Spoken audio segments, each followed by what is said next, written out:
Шансы поезжают вперед Катов. И двойное пробитие команды Киев.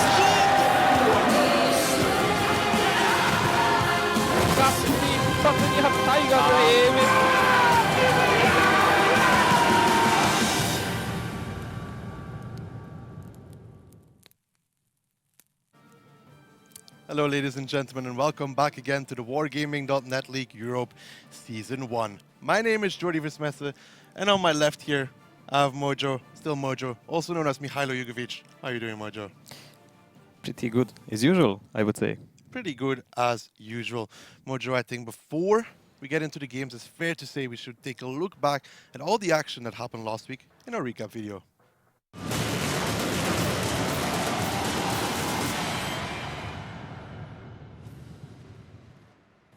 Now that week 3 is over, let's take a look at the results in the EU region.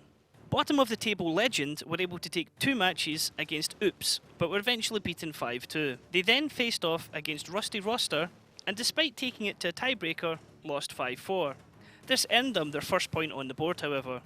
Riding high after 2 wins last week, Go Hard defeated Rusty Roster 5-2, and then Kazna Crew 5-2 in a series that saw them tactically outplay their opponents on multiple occasions. The highlight of the week came from Utopia versus Legend. Able to win 2 battles and almost winning 2 more, Legend gave Utopia a bit of a scare. A legendary setup of 6 E100s and an AMX 1390 on Himmelsdorf was highly entertaining and gave the other teams something to think about. Now looking at the tables for week 3, we're starting to see how the European teams are settling out against each other. Utopia and Ding are still joint top, moving up to 17 points with 2 wins. Go Hard now move into 3rd place on 13 points, as Oops drop down to 4th with 10 points. Swift and the Wild Bunch share 5th place with 9 points. Rage Quit and Kazna are joint 6th with 8 points. Knackerbroad sit in 9th place on 7 points, with Out of Range, Rusty Roster and Legend sitting below them on 5, 4 and 1 points respectively. Legend's only chance of survival now would be to win every match they have left.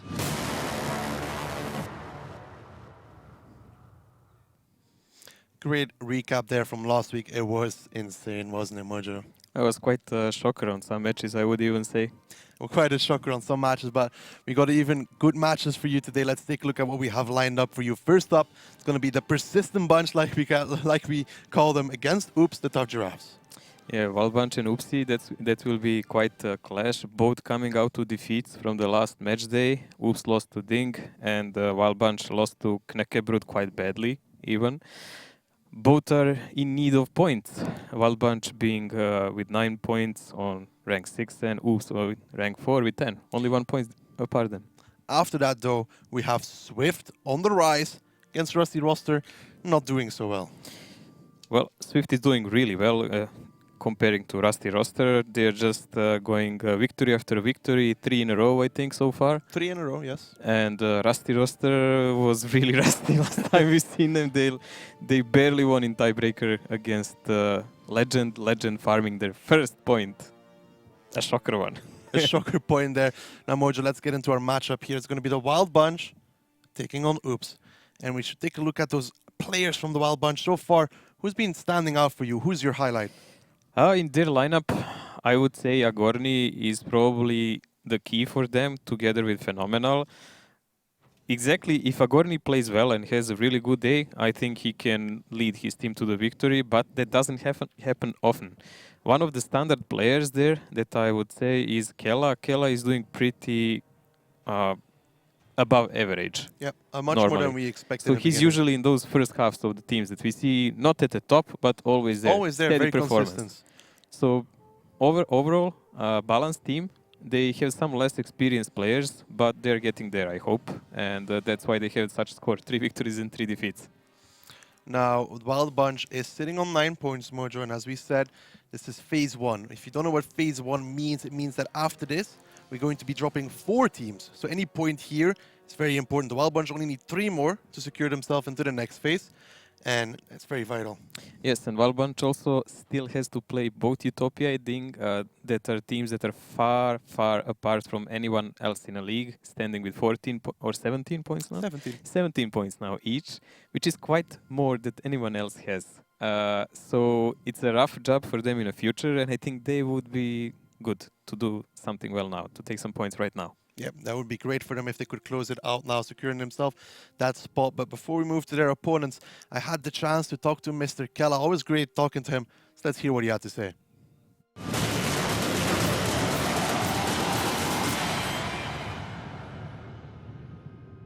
So, Mr. Kella, last week you guys had a very convincing win out of range. Was it surprising how easy it was in reality for you? That match was really surprise for us.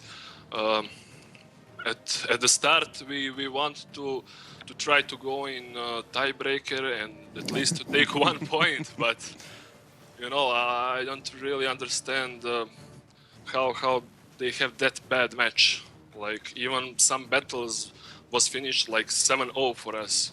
I was really surprised. So were we, but against KB, it felt like they just tactically outplayed you guys. Do you feel the same? Yeah, true. We was much more focused on their tactic than on our tactic. We was, you know, every that setup we was like, what is this? What to do there? You know, and many opinions. They will do like this. Let's try this. We wasn't focused on our tactic, which we have to do. It's okay, you know, to try to predict what they can they can do, but you know, not that much think about that. You know, we still have to focus on our tactic, on what we prepare for that match, what we want to do. I have to ask Mr. Kella, on Himmelsdorf against Out of Range, did you guys know what they were going to do? Because it felt like that.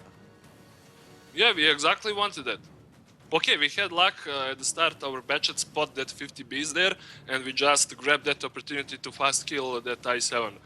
But we had planned, you know, let's try to kill that guy on blind. But it was very good.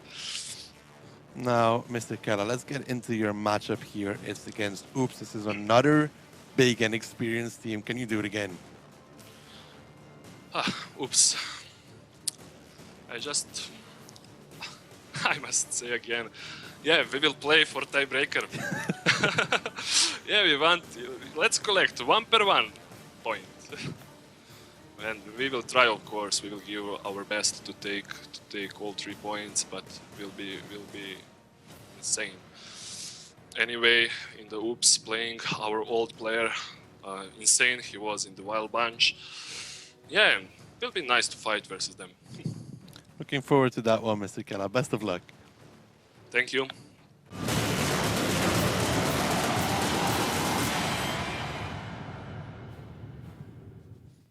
Always great talking to Kella there.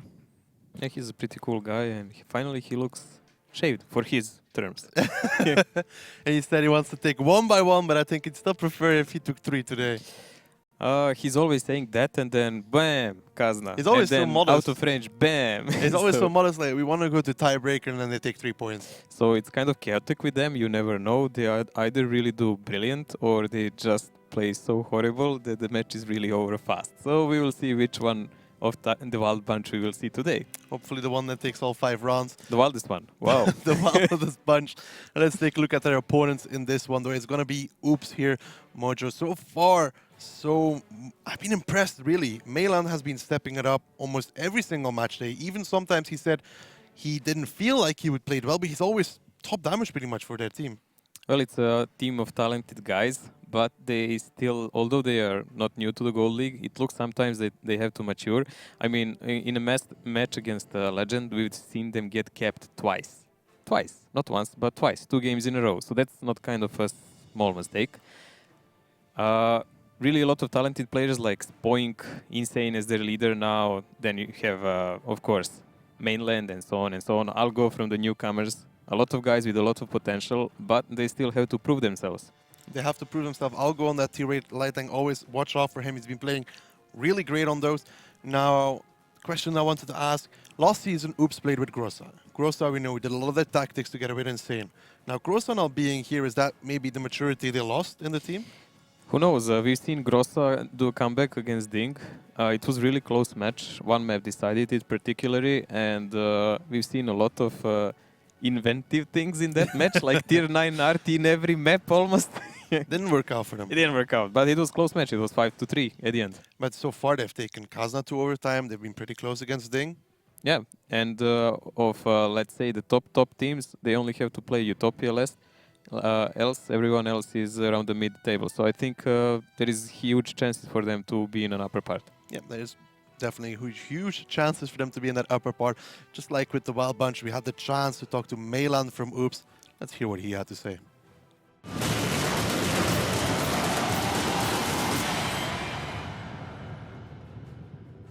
So Melan, you guys played Legend last week, and it seemed fairly easy for you guys. Was there anything you did in particularly wrong, or was it just easy going?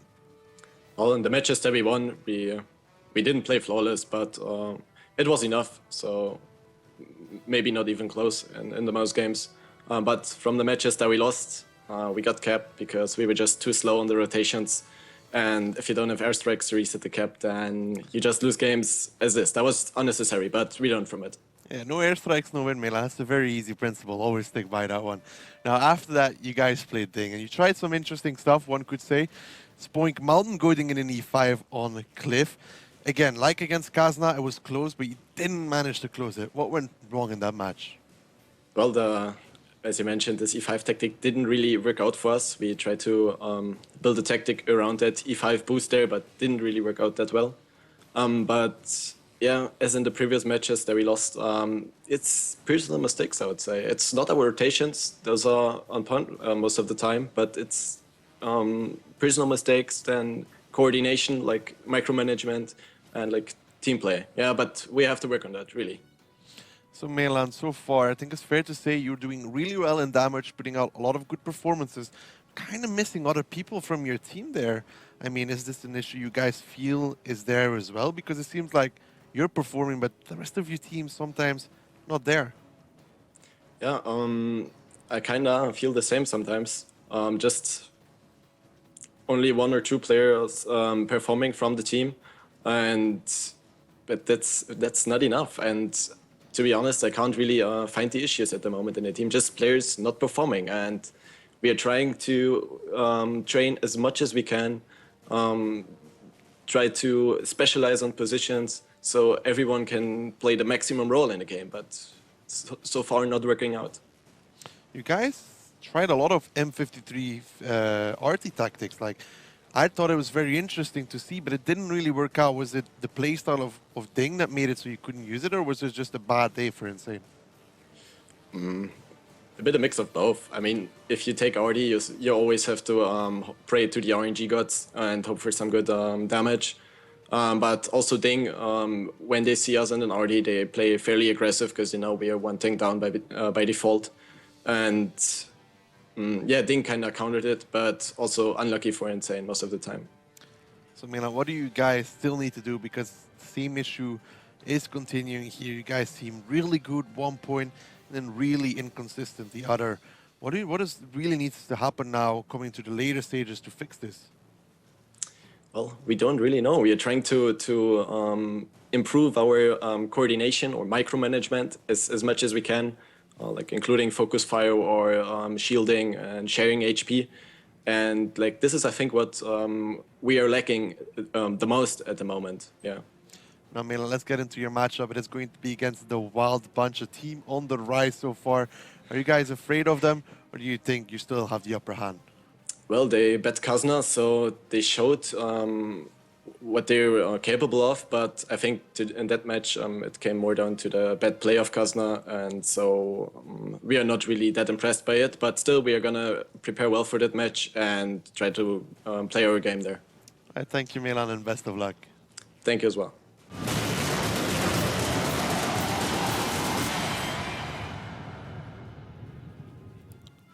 Milan there, Mojo, touching on something I felt like they've been missing. They've been a good team. Don't get me wrong, I think they've been playing good, but they're missing those 10, 15% to be a top team. Well, this is a good match for them to show are they a steady team, because I have fear that they will actually look down on TWB, and that can really bite them hard. Two teams already lost because of this. Yes, so like those guys are not something to be just put aside. You actually have to deal with them. The Wild Bunch knows how to play aggressive. They know how to play tactical. Also, they know to make humongous bloopers.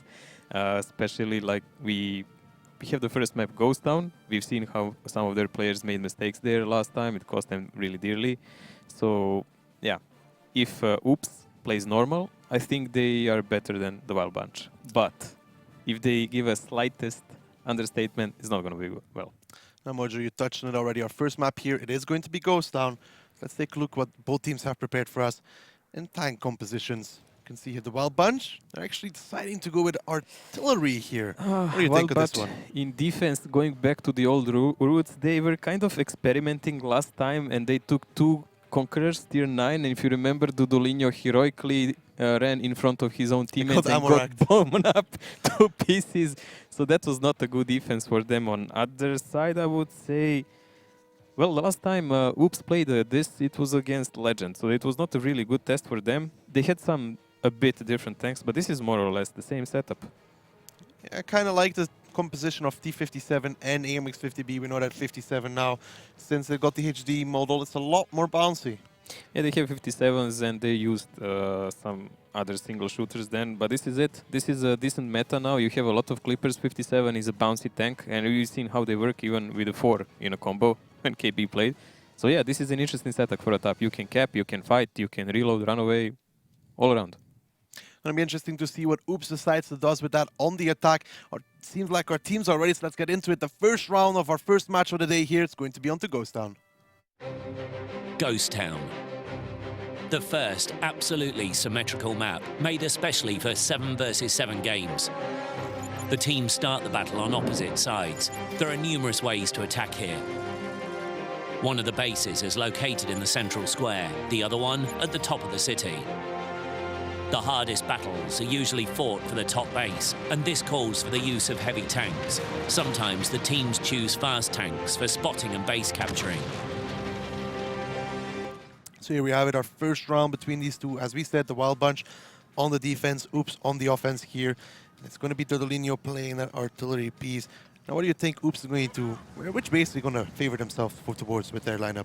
Well, honestly, we know a lot of teams like to trap and go from the south side, but this lineup is mainly made to cap from the upper one line, but facing RT, they will probably choose as they are the lower approach. This means more brawl because they have all shooters in their lineup, while the Wild Bunch has artillery. We've seen several teams try to rush on the Wild Bunch over the 2 cap through the middle. They all got annihilated. So we know the Wild Bunch knows to defend it. Oops also knows that, of course, so they're going to try to exploit something else. Maybe them being split apart like they are now. Spoink here with the rest of the boys already moving across that HG line, getting spotted out. Gordon getting a lot of intel there. Pay attention, phenomenal. And I think it's Valdi there in the 50Bs. Will be able to cover if they do decide to cross that area. Gorny is pretty much split of his team, but he cannot be pushed by enemy. He is well covered by those 50Bs. It's all about the other tanks. Well, Train is taking a lot of damage here already. Yeah, L-Train getting caught out there. I'm thinking it was from Camel Eater, Insane, and Honey there, as he might have tried to cross the gap so far that FE215B now also with a damaged engine, so slowing down a lot. So already a little bit of advantage here for Oops. It looks like he actually got shot in the engine from all the way back. I think he tried to cross over from the ramp up and then tried to cross over and got shot down. So some initial advantage for Oops, but this is nothing. The game just started and they are still on defensive side. Connection to Insane now. Insane taking a nice shell there now. What does Oops do with this? Because the Wild Bunch, they're pretty set up to deal with this, I would say. Well, Oops can always do what every team does in this situation. When you are facing a trenched up opponent, you rotate. You have all this time on your disposal, 10 minutes per game. So 8 minutes are in, you don't have to just blindlessly charge in. They probe left and right, see is there any weakness in Wild Bunch defense and press it if they see it. At the moment, it looks like Insane just wants to feel out what is left on the other side of the Wild Bunch. By the way, Mojo, so far looking at the lineup as well, there's no Algo here. What do you think is the reason for this? I really don't know. Maybe vacation? It's kind of summer still, you know? Guy's number here, but already the push. Kiki, Mercat, and FE215B gets taken down. Valdir here, they're trying to take down Feaster, but Agorni taking a lot in return. And Feaster now down to a one-shot, down to one shell, but Agorni paid heavily for return that. And Spoink gets tracked on the corner. He should be going down here any second as Valdir does pick it up. And Spoink overextending there.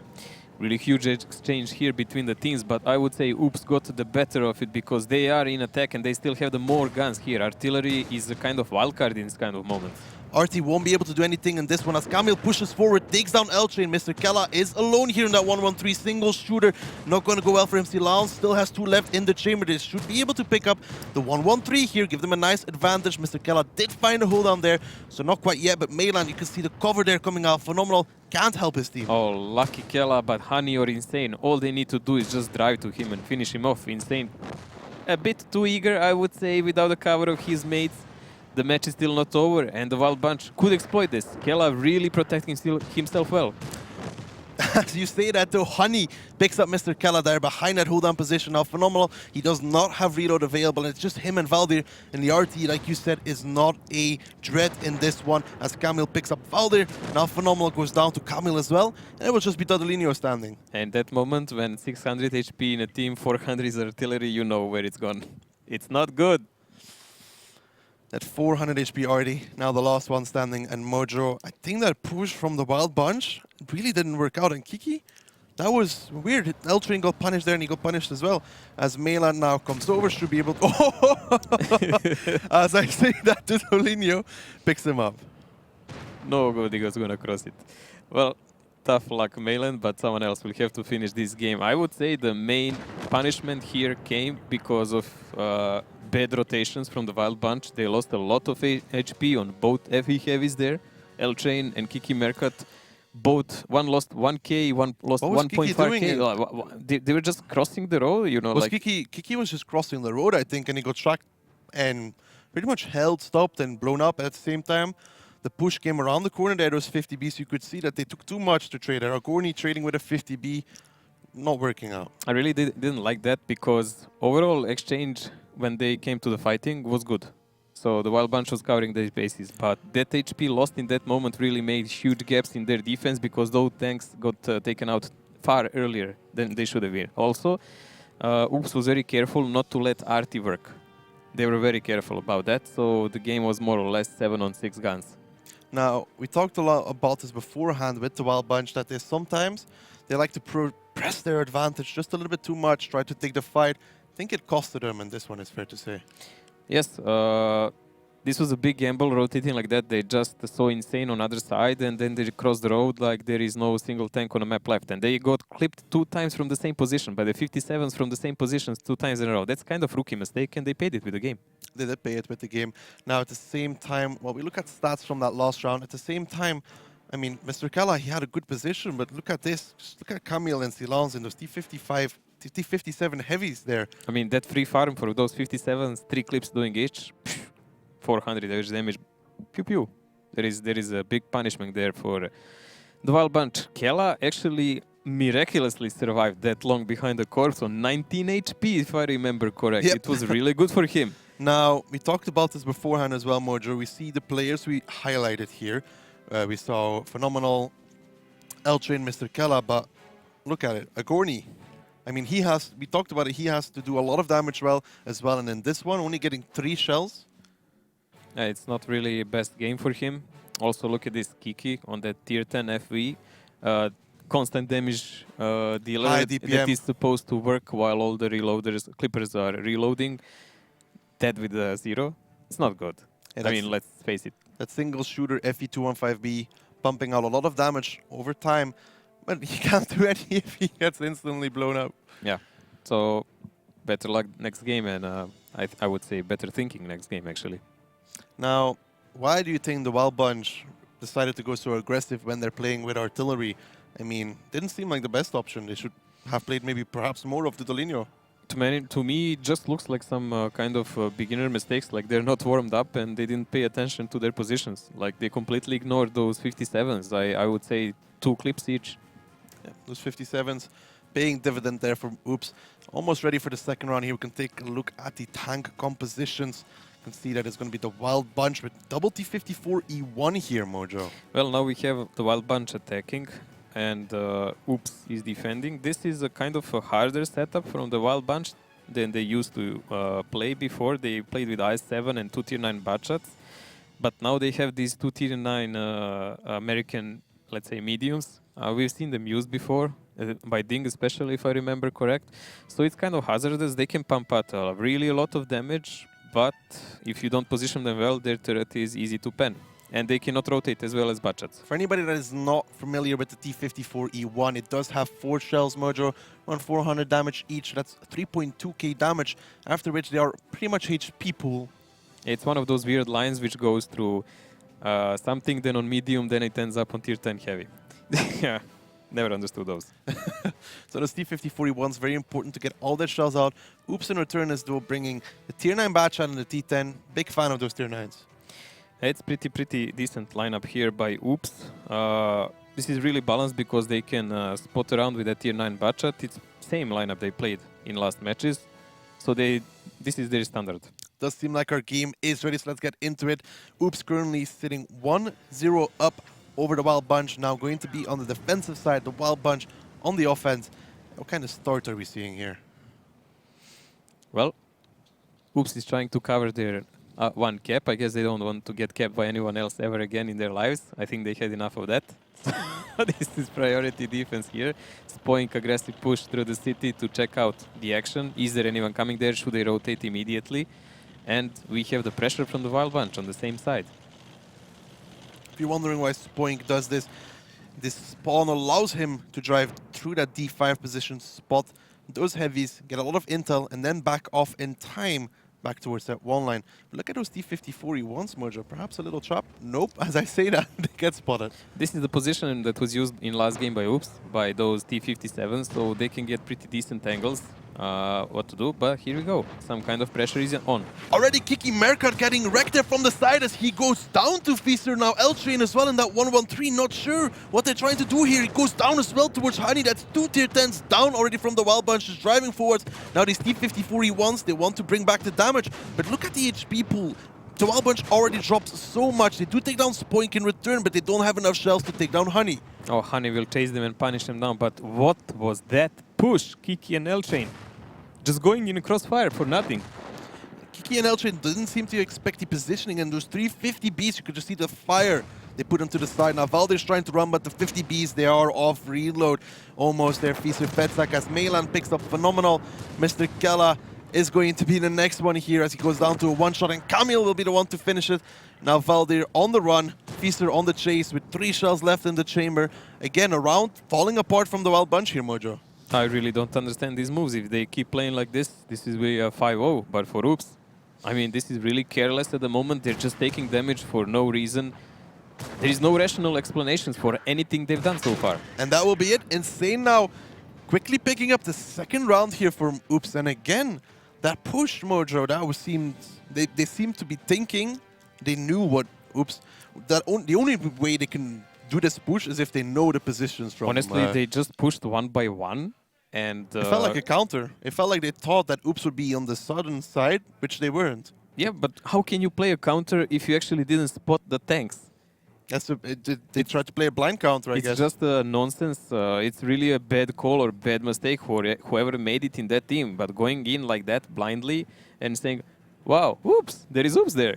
Around the corner. Yeah, they are there. That's their job to be. I mean, if you see that 1-1-3 in the field covering the upper cap, you must know Clippers are around. To explain though, Oops, last times they played Ghost Town, they played South. A lot of the games. Last 2 or 3 times they played from the South and they got capped. Sure, I understand, but I'm just trying to explain. When we look at stats from the last round here, Oops, they played the South before. Now the Wild Bunch, not spotting anybody, spotting Insane, might have been thinking again that they were doing the same thing and tried to play a blind counter, but the damage tells a different story. They just ran in blindly, the worst kind of play you can imagine, and look at this. Out of top 7, 6 are from Oops. Quite expected after the round like this. I don't think barely any one of them even had time to fire shells. It really felt like a blind counter. Bad play. Bad karma. Didn't work out there. Now we can see Spoing the only one there. Wow, not to do any Kiki's damage. second round in a row, 0. rip anyone's fantasy who has it. Kiki L-Train there, not having a great performance. L-Train, one of the players we highlighted in the beginning that should do well. So far, not doing too well either. Only Spoinky got punished here again. Poor Spoinky. Well, the T5041s, they were focusing Insane, and then they saw Spoink, and Well, anything for victory. goodbye, Spoink. I'm gonna take one for team, boys. Maybe even 8. Shells. Now that is Ghost Town done and dusted. 2-0 in the favor of Oops. Now moving on to our second map here. There's going to be Prokhorovka. Yeah, I'm gonna really have to judge how the teams play there because they had some dodgy performances. Though you could say that Oops did decent. They did 1-1 against Ding, so this was okay. While the Wild Bunch, we've seen them play, but honestly, last team they played was out of range and they were playing really bad, so I can't judge their performance. Now, last time we saw the Wild Bunch play on this map, it was against out of range. They are going to be starting on the offensive side. We saw a T62A and then Lorraine RD. Lorraine RD. They were Slowly chipping away, slowly but chipping surely away, that chipping Lorraine away. RD managed to take out the 113 from out of range. Now, can Didolinio do the same against Oops? We don't know. First, do they even have an RT? But we don't know I'm saying even in what's case the they bring difference. the same strategy. If they play the same, yeah, if you put an heavy tank silly like out of range did in the middle of the field to be chipped away like that, but I think Oops is kind of above that.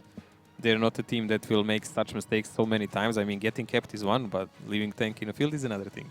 If I remember correctly, Oops decided to play that one with RT as well. Well, against I Ding. think they play with tier 9 on offense. Now, do you think they're going to be bringing the M53, 55 again? Who knows? Maybe T92 this time. T90.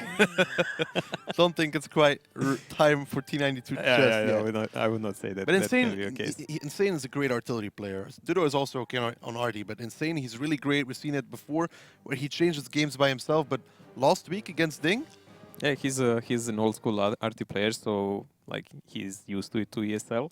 But as Kela said, he did play for the Wild Bunch long ago, but that was kind of long ago. that was very long ago. But it seemed like our teams are almost ready, so let's see what we got here. Now the Wild Bunch, RT is back.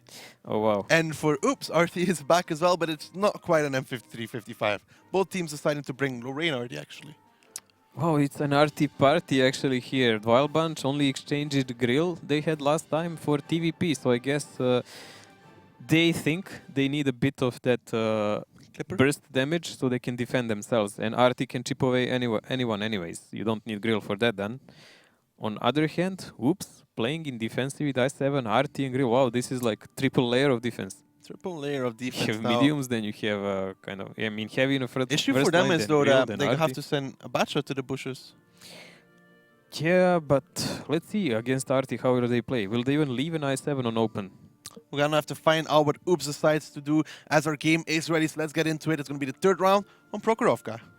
Prokhorovka, one of the first maps in the game. Teams start at the regular spawn points as they do in standard battles. Bases are separated from each other by the railway, so the defending team has to choose whether to send their vehicles to the left side, playing them in the centre, or to the right of the railway, occupying the hill and a part of the village. The attacking team usually attacks the first base. However, the teams often go for face-to-face confrontations, 7-on-7, in the hilly terrain at the centre. That's why both teams frequently use vehicles with good gun depression angles and sturdy turrets. Mojo, I want to point out to begin with, it's going to be Silence playing the artillery. Ooh, that's the new one. That is a new one. Silence, to point out to the viewers here, Oops usually has Insane as their RD player. Now Insane is in the I7 and Silence is in the RD. This is something we haven't seen before. This is a quite different setup by Oops on tanks. Honey was usually playing tier 8 tanks before, if you remember. Yep. So this is quite a change in how they play and position the tanks. We will see how will that actually impact them. Now, this is kind of a test for them, and they're doing well so far. Now, unlike Out of Range, who decided to put their 113 in D3, Insane will probably drive into the bushes with his I7. This makes it so they can't spot him unless he decides to go for it. We've seen some teams leave a tank here, a heavy tank in bushes, because you really need to go aggressive to spot him out. You cannot really make out where he is. And he will not move out from that cover until the last moments when he's needed actually to decap the #1 cap on open ground. And that's the only moment when enemy can actually shoot him. Especially I7 proved to be a dodgy target there. It's better than 113s that were used previously because of hard armor. We've seen Hellfish use it first, I think, and since then several teams adopted it, including Ding. So now everyone is usually putting an I7 there. Now what the Wild Bunch is doing, they're sending their T62A forward, a tank with a very good turret, which allows them to spot a lot of areas there, play with RT, but Oops is not going for this here. You can see that T62A, very strong turret, he's able to overlook that pretty much an entire 1 to 3 line. They're so far guessing there is no one in the woods, otherwise they would not push like this, because they would need at least 113 to press them hard, but they haven't seen anyone in a field, and the only spot where Oops could be hiding unspotted would be directly A3 corner. That's why Kiki is going from the outer side, so he could proxy them if they're doing that, before the enemy even sees them.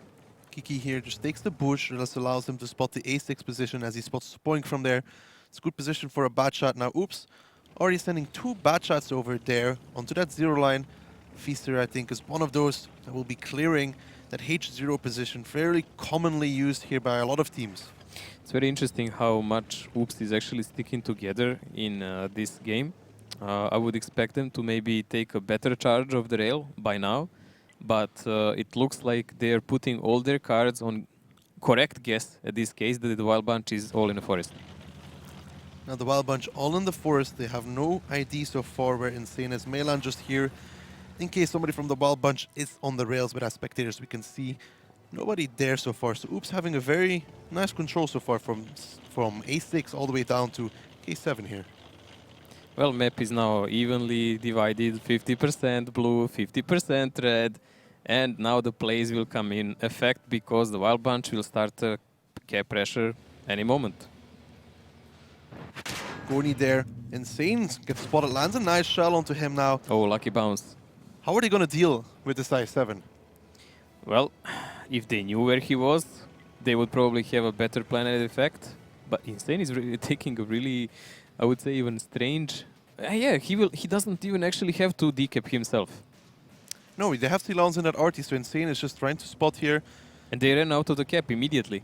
Question is, can Dudelinho hit Insane in that I7 though? What is this response going to be for Oops if Insane slowly gets chipped down, as there's the first shot from Dudelinho, 392 taken off that I7. Ooh, Agorni, nice connection also, but dead driver now. Does he even have a medic? Kiki comes over here in that bad shot, lands another shot in return, but Spoink picks up Agorni, and Kiki taking a lot in his bad shot as well. Not a favorable trade there. I'm pretty sure Mainland connected him together with both bad shots. He just disappeared from the map, and this is not going well for the Wild Bunch at the moment. They started decent against Insane, because I think Insane was off position. He needs to be more up to be safer against the mediums, but that bad positioning by Agorni. Why does Agorni decide to take that peek when, again, we talked about it on Ghost Town here again, Agorni is one of their star players, yet they play with RT and he goes for the peaks. Why don't they just rely on their RT player? I don't know, he's kind of playing a bit off today. He got caught on Ghost Town also, he got caught here. Even his job is to get initial damage, but look at those RT shots there. Insane taking 508 and Valdir 490. Both RTs here hitting a shot, and who's going to go down first, Insane or Valdir? Well, Insane has better armor, but he's kind of alone here. If they approach him, as they should, he can just fall from one guy. The question at hand then is, how will they resist the Oops counterattack? As you can see, the massing is already there. The mediums are already in position and starting the rotation. Yeah, Feaster, Camille, and those bad shots now starting to push across, and so far Phenomenal, the only guy there to deal with them so far. As you can see, Camille takes the first from Phenomenal, who decides to reposition now, as Dudelinho does manage to pick up Insane and return, so that I7 now out. But I don't think this counter push is about to stop as they keep going for Phenomenal. I think if they overcommit here, they have to be careful. Oh, this is a lot of guys that are gonna shoot on Feaster. Feaster kind of overextended. They really need to take out Phenomenal, and maybe Honey can use a corpse as a protection, but no. Phenomenal does go down. Mr. Kella picks up Honey in return. Mr. Kella taking a lot of damage during that bad shot. Mayland has a lot of HP here, but he's effectively not in this fight right now. Camille has to run. Kiki still has 2 available here as well. Mayland missing a shot there. As you can see, Camille now on the run, RT missing as well. If this bad shot goes down, it's actually looking okay for the Wild Bunch. Yeah, whoever made this call for this kind of counter rotation made a really, really wrong one. And a poor choice and poor timing. We've even seen Ding lose in the same fashion like this, pushing with no need. Melan again in that gorilla, landing a nice shell, bringing it a little bit more even for his team now. Took a lot of HP there from L-Train. Now they have the HP advantage back, but it's the gun in the game. They have 4 guns versus only 2 of Oops. The only thing going now for the Oops, in this case, they are kind of defending, so they can put someone ahead. But that artillery, if he connects on Grilla, it will not be good. It will be pretty much the end of Oops. So if Dudo actually connects that one shot, it will be GG. Why such calls? Really, really bad calls from both teams in some moments. Both teams here now slowing it down a lot, especially Oops. They know they have to pick off one of these guys from the Wild Bunch before the fight really starts. And Spoink there, knocking over a 3. That is not a good thing. If one of the Wild Bunch guys is watching there, they could have seen that. Yeah, they could have seen, but they're probably guessing their positions. But ooh, the brave spot of Kella. Will he even survive this? I mean, so far, Oops has no clue Kella already crossed over. This could be really great what for a them. timing! They were going downhill in that moment. Like if they lingered a few seconds more, they would have that tank. Mr. Kella there, timing working out in his favor. Now, slowly but surely, you can see the surround from the Wild Bunch here. They leave Kiki Mercat, probably going to the B2 position, so he can cover that A-B line. Then Valdir now controlling the middle. Oops is effectively surrounded. This is indeed a weird play here when you have Artie covering your back and Spoink. I mean, they have a lot of fear at the moment rotating like this because Spoink is kind of in a panic going back to check out is anyone peeking in that corner. Kiki does get spotted up here and spots out Spoink in return. If he lands, could land this shot. Oh, if he lands that? Oh, that was close one. But they by now even know where the artillery exactly is. Melan it's not gets really spotted hard as to well. guess. Melan gets spotted in his grill here. This could be really bad for him. He takes his second shell, third shell. He should be going down here as he does. L-Train to pick it up. That gorilla not great there at all. And it's now all onto Spoink and Silence. Spoink pushing forward. He knows he needs to even out this game. He needs to take out Kiki Merca, but Kiki lands the first. And Spoink takes another one, minus 800. Now down to a one shot, and it looks like this one is going to be for the Wild Bunch. This game is done and dusted. Let's admit it. Like Spoink cannot survive this. As Valdir picks up the kill, and now Silence in that artillery piece. The last one standing here for Oops. As he makes a shot, doesn't connect it, gets spotted now. Mr. Kella should be the one to pick it up as he does, bringing the score back here to 2-1 now. Still in favor of Oops, but that was not a great counter. I would say this was a gift. This was a gift by Oops because for saving one tank that was more or less on one shot and already served his purpose, they threw a game. Why?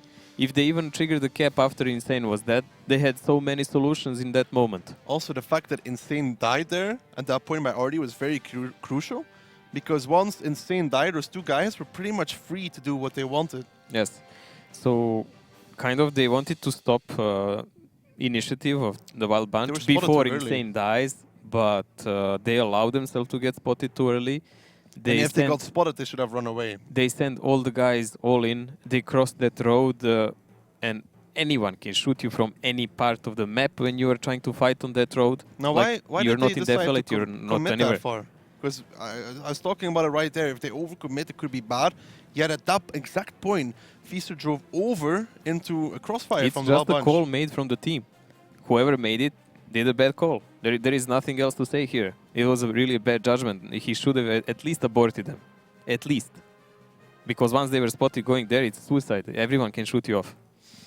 And the Wild Bunch did. They closed that round in the end. Let's take a look at stats here, because I'm very curious to see how much Didolinio exactly managed to do. He's not on the first page, but he should have done a lot of damage here. L-Train, we talked about it, Mojo. He is performing. Mr. Kella told us in the beginning of the season to watch out for him.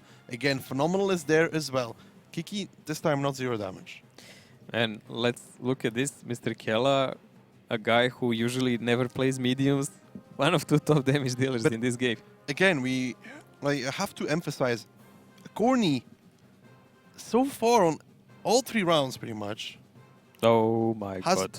Well, not in the second round of Ghost Town, but the first round and the third round here, he's been caught out.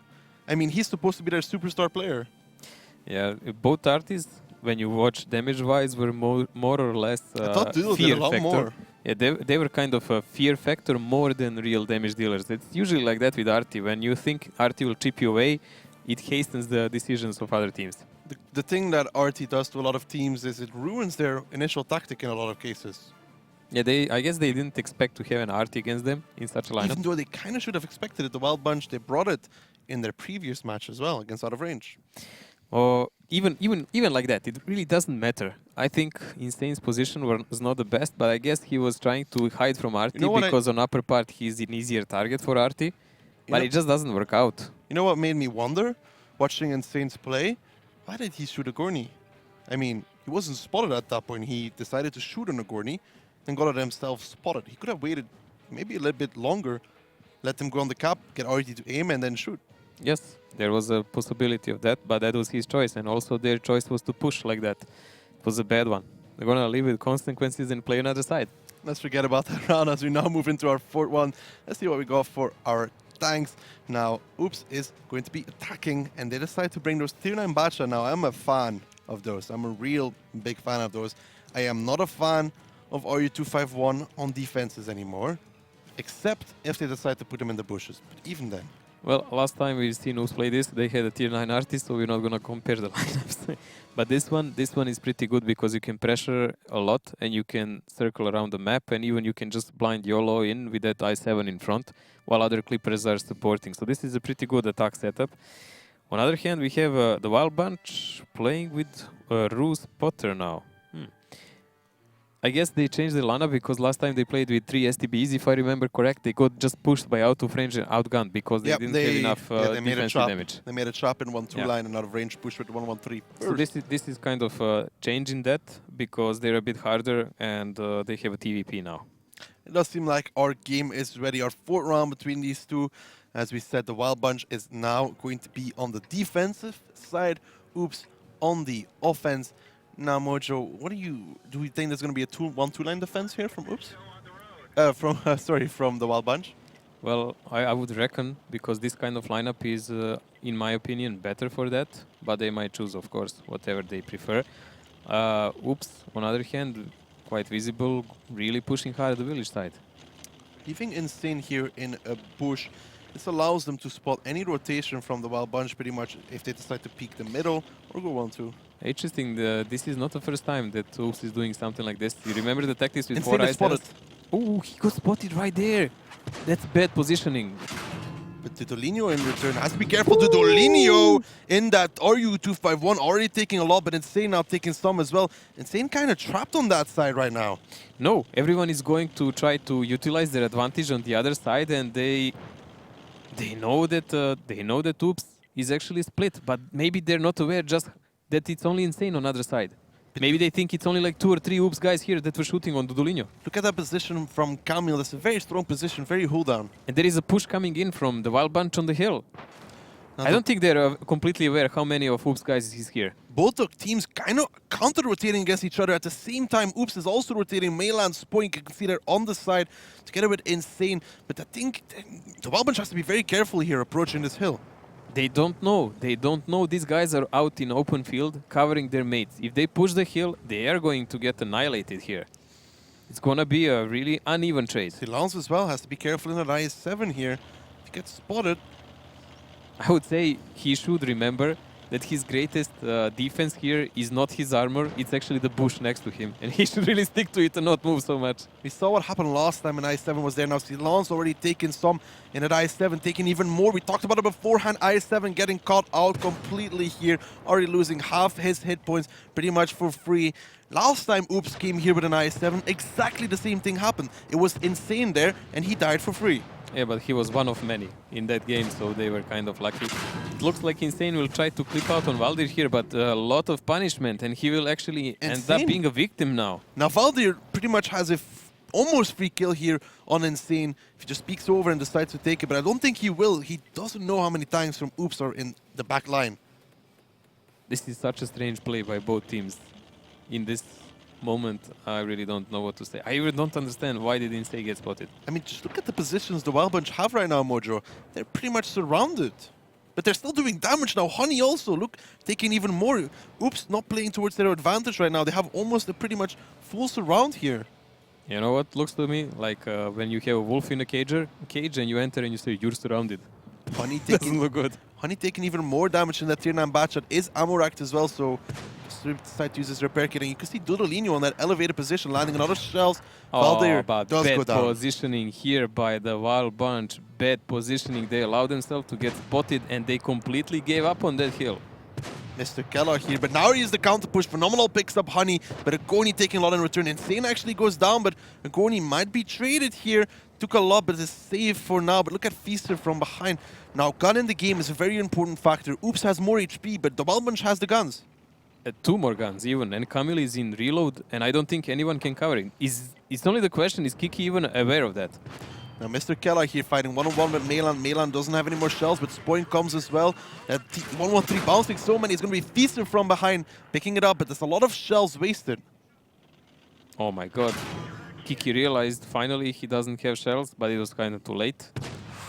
Oh, what a bit to miss. What a play here, Camille. If you can pick up... Ooh, Lucky one. A miss there as Meland in the TVP picks up him from the side there, from the rails. Now guns, even between these two, and HP still in favor of Oops. Somebody has to kill Camille. The only guy that has HP now in the Wild Bunch side is L-Train. That's really not the best for them. Phenomenal, making a good play here, going full speed down and using that little defilade there, so none of the Oops guy can help them. But now they know that L-Train is alone. L-Train and a TVP, 3 shells only available. Now what is the plan going to be from Oops? Like, Dudu in that position, RU251 now is good because you can put a lot of single fire onto them every time they peek. Yeah, he's really annoying because he cannot get spotted, so I guess cap pressure is on. I don't see any other way they should deal with it. They should just lure the Wild Bunch to move from their entrenched position and to maybe dig out a Gorni and Dudolino. Rotations here from Oops, deciding not to go for the cap just yet. Same time, you can see the positioning from the Wild Bunch. L-Train pretty much covering that northern side as Feaster now does decide to cap.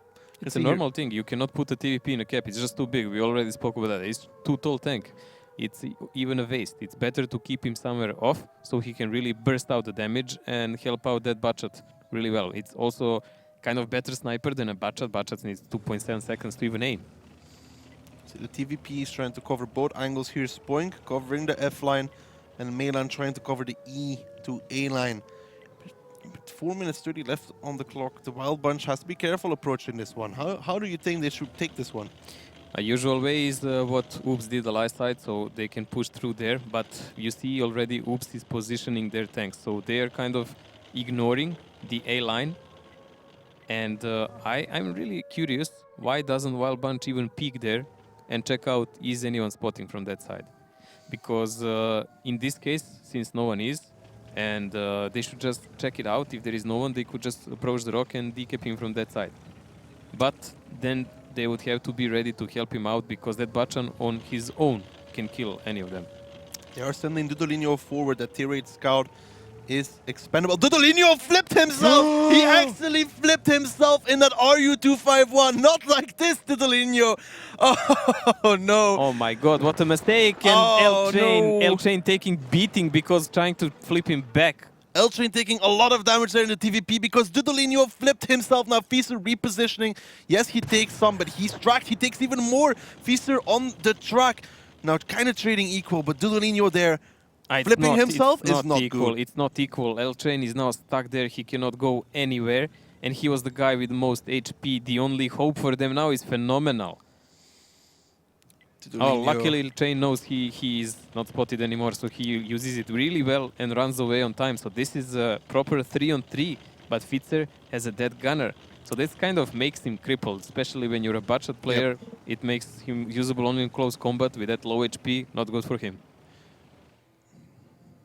Now, why we emphasize Dudolino so much is because that tier 8 scout could have pretty much reset at the base by himself.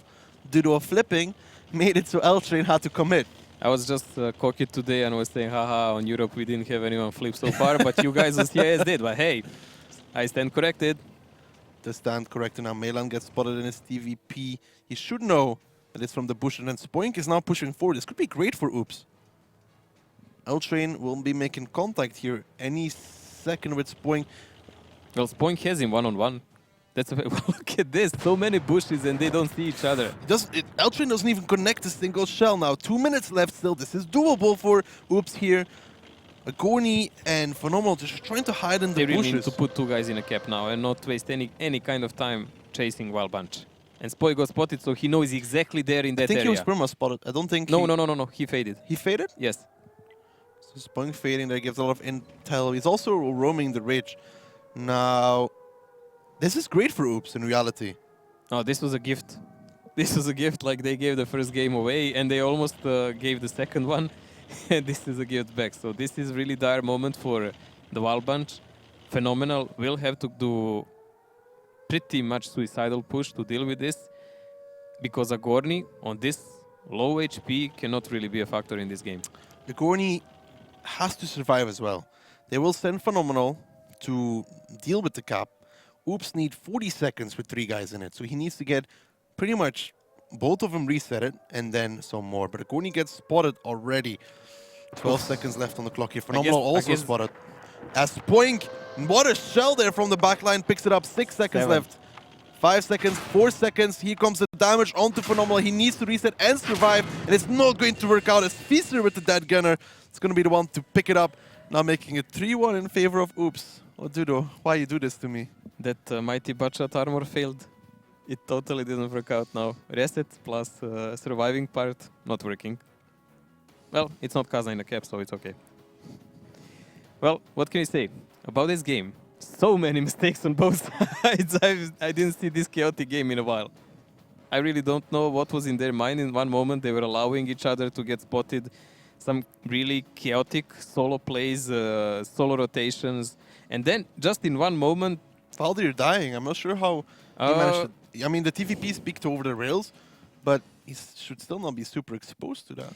In one moment, the Wild Bunch just did more mistakes. Valdir dying, and just allowed themselves to get shot like that. Valdir died. Kela lost a lot of HP in that moment. It was a... How do you say? Because Valdir died, Kela was out in the open to get shot from the rails, which pretty much made him die. I guess as well. they used the moment when that I-7 was clipped, so they used a bit that reload time after it. Also, I don't understand why did Oops just leave the hill for those clippers so they can just climb up and shoot. Oops made a lot of mistakes as well, I'd say. Insane getting spotted like that on a start. That was really nonsense. I don't understand. I mean, Honey in that tier 9 Bacha went down to 500. Yeah. And then Silons went down to 1,000. Insane also picked over the rail there when he spotted Valdir and he ended up on one shot. Pretty sure that's pointed a lot on this one. So let's take a look at the stats here. And I'm wondering how much this TVP did. Oh, Spoink. Actually, Mailand. Again, coming back to the point, Mojo. Mailand, we said it. He is always there. Favorite. I mean, it's not even because I know him. He's always up there. Yeah, he's Mailand always is up there. performing well. He is probably one of the youngest guys here, but he is doing quite well, I would say. Remember what he talked about in the interview? He said he's missing other players, but also here, Feaster, Insane, Honey. Yeah, but Spoinky did good this game. Yeah, Spoink did much. good. Like, Feaster, Insane, and Honey should never do this little with the positions they had. No, they really didn't play it out well, but I would say they're quite lucky that the Wild Bunch also made so many mistakes. This Prokhorovka was more or less battle of mistakes between both teams. In the first game, we've seen dominant performance by Oops. Yep. Completely, they just outplayed the Wild Bunch in every aspect. But this was shaky by both sides. I really think after this match, they're going to both sit down and say, like, oh, what were we playing I mean, here? in reality, Mojo, we have to... Like, Oops, they had a surround. They had a complete surround, yet they didn't do anything with it. Yeah, but off we are to the next map, and this will be history. As Prokhorovka done and dusted, let's move into our next map here. There's going to be Himmelsdorf. We have the lineups ready, so let's take a look. Mojo, what do you expect? As we see them, Hux. 350 Bs for Oops. That's fairly common at this point, I'd say. Well, the Wild Bunch is defending here. It's kind of the same setup they used the last time.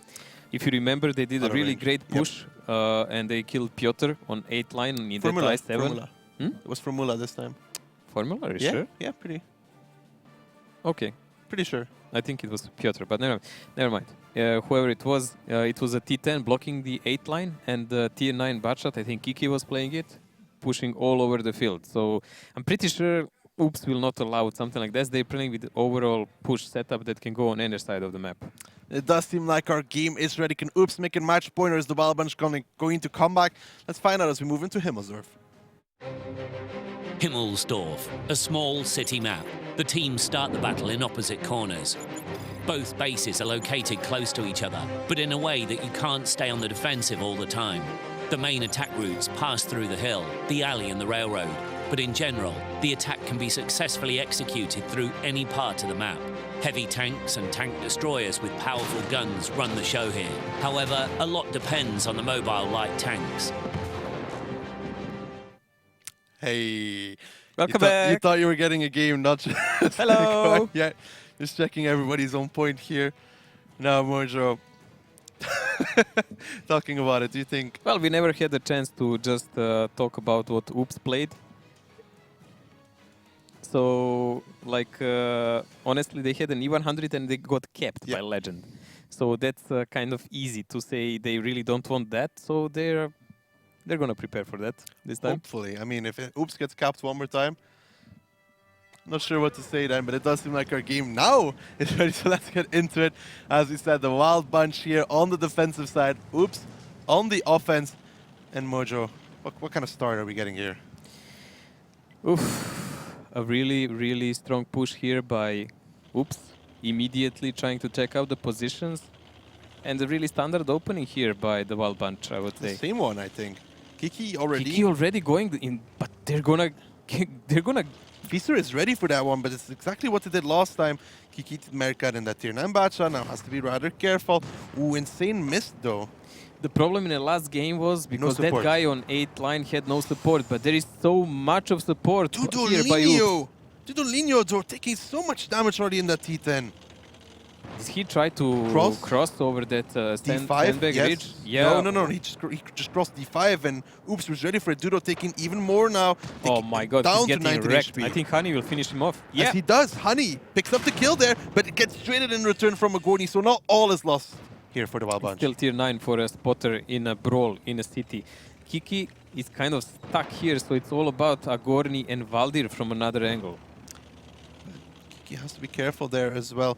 Now, Insane took a lot already in his 113 here. That 113 is not an IS-7. Mr. Kella can penetrate that top of the turret if he managed to land the shells. Yeah, but he can also get penetrated like he did. So it's really a two-sided double-edged sword. But E5 L-Chain, I would say he's even lucky Insane didn't pen him now. Insane there, taking some more. That 113 is not like an IS-7. Oh, Commander also down. Commander dead here for Insane. Now Mr. Keller and L-Chain should slowly be able to take him down. If they can't penetrate him, they should load HE like Hellfish would do. Honestly, they should have done it a while ago. But Oops should really start doing something about it, and there we go. There's the push already. Kamil taking a lot in his 50B, and Phenomenal is covering. This push is not going to work out for Oops. That 50B from the backlines providing so much fire support. Now Feaster Fetzak is going to be the next one here. You can see the shielding going on from L-Train, trying to keep Mr. Kella alive. Feaster goes down in return, and again, a very hasty push from Oops. It's a really bad call. I don't understand why did they go through that street, a path rarely one would use.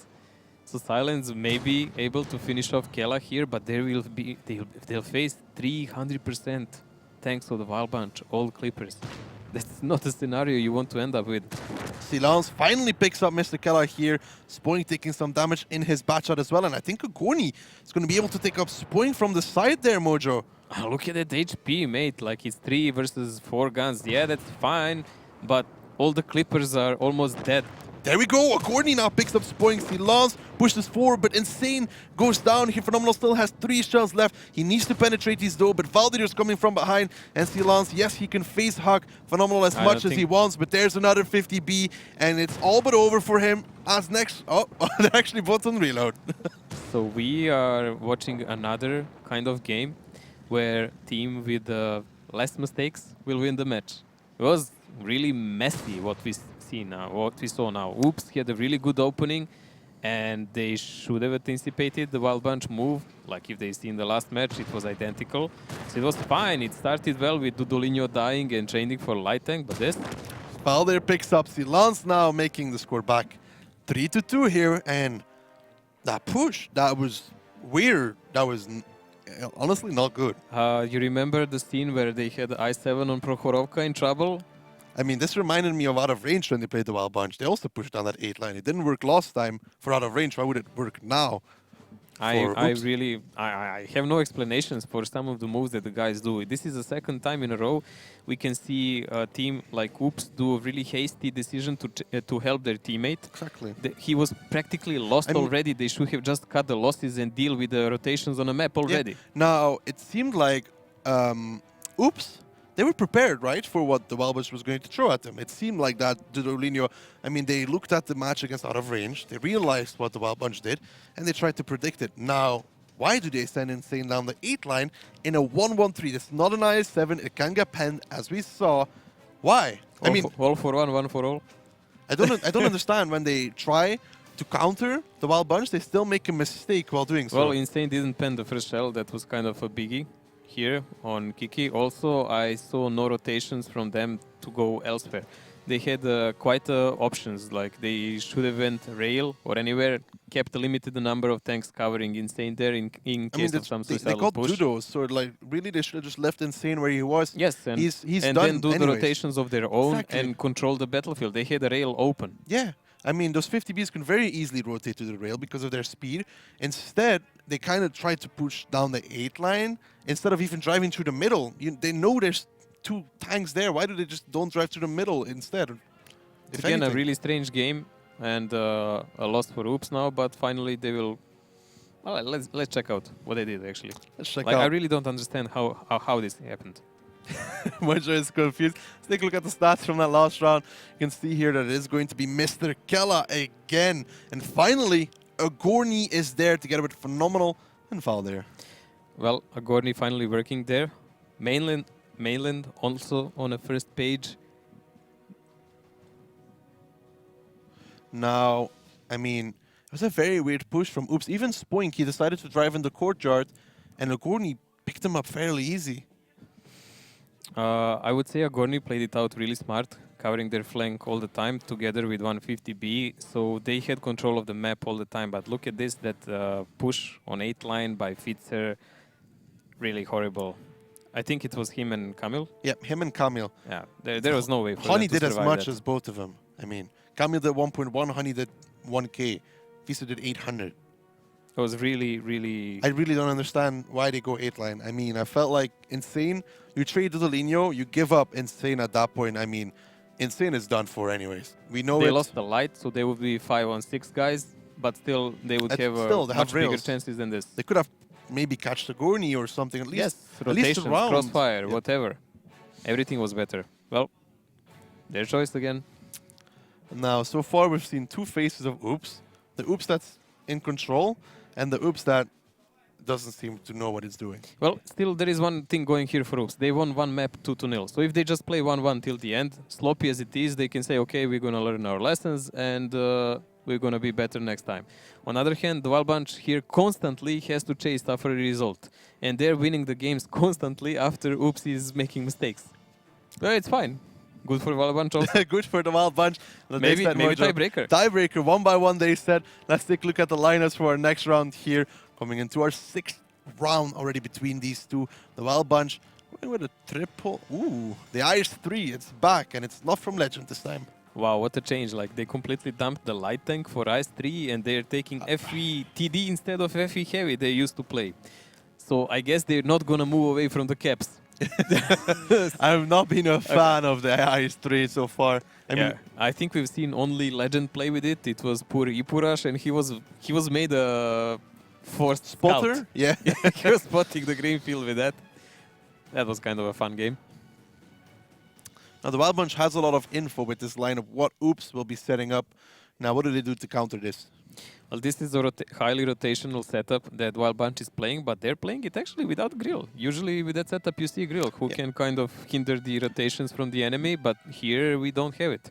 I wonder why. This is more proactive setup that really needs to go actually face hug the enemy. Wild Bunch is going to have to play very aggressive. It does seem like our game is ready, so let's get into it. 6th round between these two. The Wild Bunch on the offensive side, Oops on the defense, and fairly common start coming out here from both teams, Mojo. Oops really aggressively, as they usually do. They just, except in the trap. They cover the rail, that's fine. The only one guy is staying back, Honey, to cover the upper cap. Wild Bunch. Slow opening. And trapping behind the church again. Slow opening as they do decide to push their 3-1-1-3s down the 8 line here already, though. Oh, they've been sneaky this game. You see, there is a really aggressive push, and everyone would expect they have people They have a trap. over the hill or on a corner on G8. Now, where is the problem with this trap? If Oops actually does rotation with 4 or 5 tanks down there, those guys are dead. Like, those guys are dead and nothing can help them. No one is close enough. I hope they won't. Oh, they're actually pushing up. Felt like they were pushing up there. Melan and Kamil are still going to be covering that.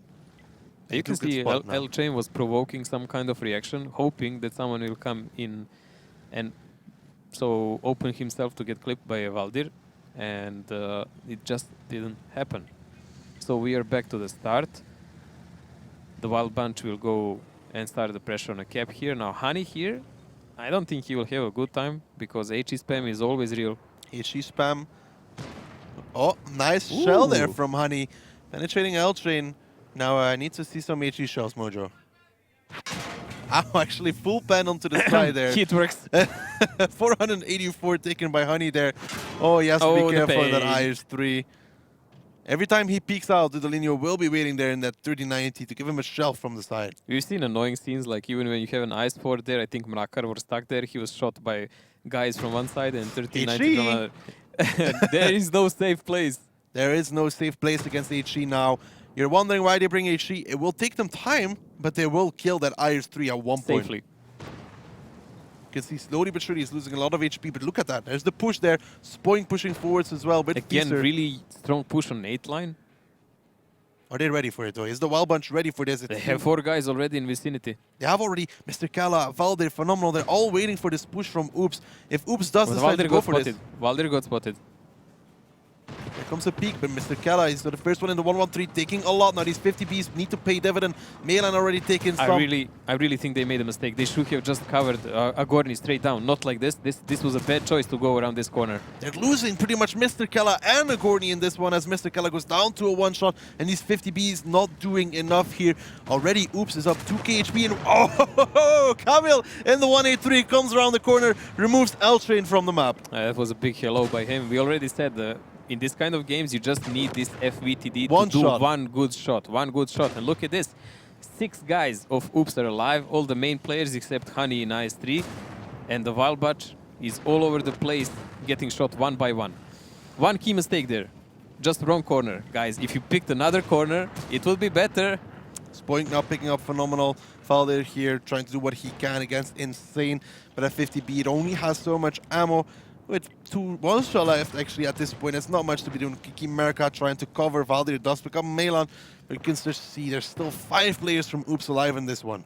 Well, the Wild Bunch is struggling here, but it looks like we will go back to our 1-1 scenario here. And after that, it will be a match point for Oops.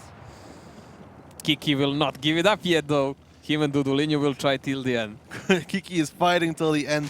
But Dudolinho in that 1390 is going to get picked up by Spoink here, as he does get picked up by Spoink. Now Kiki, the last one standing, and there's a mean 183 trying to come around that corner. Kamil is going to blow up Kiki in that 183, and that will be bringing Oops onto match point here.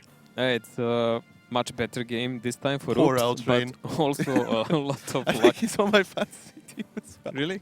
Yes. Tough luck. I'm not sure. I would say a big mistake there. Okay, I understand the intention. They want to pick around the corner and shoot, but in reality, Valdir did get spotted. Did he even say that to his team? Not sure. If he didn't, that's a mistake. That was a huge mistake, because it was bound whoever picks first, he will get shot, and also that they will wait in cooldown And they don't Have to- need all the tanks to deal with the Gorni. Like, it's enough to send Yeah. 2 guys. Have to give it to Oops though. What they did so well in that round, I'd say, is they pushed just enough tanks to deal with Agorni swiftly, but they also kept enough with Valdir being spotted that when they To came clip around the everyone corner, who comes around the corner. Mr. Kella dropped low, those 50 Bs, they couldn't peek.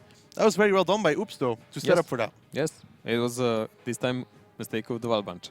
Snake of the Wild Bunch. Let's take a look at the stats here from that last round. Fairly certain L-Chain will be pretty high up, actually. Actually, no. It's just like I don't know anything anymore. Well, there is a surprising one. Insane. Insane. The in-game leader there in that E5. 3.4k damage. Not too shabby. I think I saw him once so far in this entire league. He was on the spot #1. I think he gets wrecked a lot because he has to lead too much now. Because he was sharing But you that have with to give it to him. It's very hard to lead and It's play very ultra well. at hard. the Like same he was sharing that with Grossa before. Now Mojo. doing it alone. Our players that we talked about from the Wild Bunch are players that have to do it for them. Elstrain, phenomenal. Agorni, Wrecked. Mr. Kella, they're the bottom 4 for that team. Correct. Look at this, Dudolinho in 1390, one of the top damage dealers for the Wild Bunch in this game, 1500. I think that says it all about Himmelsdorf. That is Himmelsdorf. And we talked as well about that 183. I mean, we said it. He only needs to do 1 shell before the fight is over, and it wasn't over just yet when he kind of removed L-Chain. You need to do that shot while the fight is on, because we've seen guys that shoot and like after in stats you can see, oh, They did look, he 2.5k had like damage. 2, but he shot like when everything was already over and people were just chasing to kill him and finish off the game. So that really doesn't matter. It matters if it's on time. If it's in the middle of the battle while people are still brawling, trying to run away with reload, whatever. It's the one time he can catch them off guard. Yes, it's like more or less 2 shells are the crucial ones. Everything else is just like a sweetener. Pretty much. 1 shell can change the game, removing a 50B from the map. Yeah, sayonara. See ya. Sayonara. Now that is Himmelsdorf completely done. Moving into mines here between these two. And Spoink, what mountain is he going to climb? Any mountain is his. He can move any mountain. It's like a song. But let's see what they have, yeah? Let's see what they have for our tanks here coming in. And the Gorilla makes it return. T49 here. Not surprised by Oops there. Mayland in the grill. Camille in the T49. I'm calling it now. Well, there's been quite some changes here in roster, because last time we've seen Oops here, they play with Tier 9 RT. So I mean, they played everything with Tier 9 they RT. play everything on that game with So Tier 9 that doesn't RT. count anymore. It's like, oh, last time they played it with Tier 9 RT, now they don't. So this is more or less the only change they have there. And of course 113 instead of T10. Yeah. But the Wild Bunch, for first time after 100 years kicking RT in attack, they actually don't use it. And last time we've seen Diplomat and the guys use it so well for the first time. But Wild Bunch never found a way to utilize RT in attack. Never. Oops went back to their lineup from against Ding, if I recall correctly, with that T49. We saw Camille hit some nice shells in that one. Yeah, he was climbing the middle hill and playing it around. But let's see. Let's see as our game is ready. Can the Wild Bunch come back? Is Oops going to close it up? Let's find out on Mines. Mines, a small summertime map with lots of hills, rocks and other cover. The teams start the battle in the usual locations, but the base locations are different. One is located in the bottom part of the village and the other one is in the water. One of the key objectives is the center hill.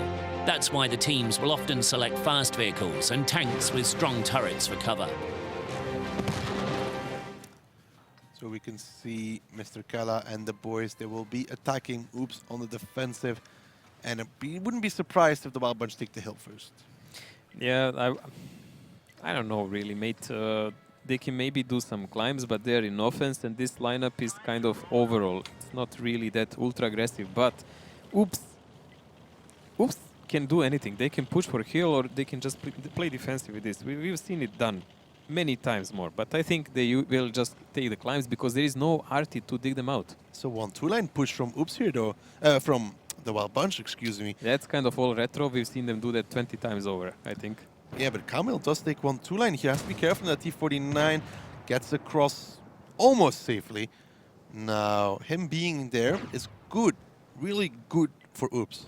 It looks like Oops kind of already guessed their intentions because they ultra aggressively pressed on. This is not something the teams usually do, especially when you have Grille. But I would say the best thing now for them to do is to rotate mainland all the way around so he can do the same as Diplo did. They're kind of slow with their rotations, Mojo. Look how many tanks are still there. Come on, guys. You got capped like 20 times over so far. Could it be the cap again? No, they're gonna send insane to make sure they deal with that, but so many tanks on 1-2. Yeah, Dudulinho is not even a matter here. Here is a sacrificial lamp, so even if he dies, it will really not hurt the Wild Bunch, not even the slightest. But there's going to be a clash back there between Kiki Agorni and two Butchets from Oops.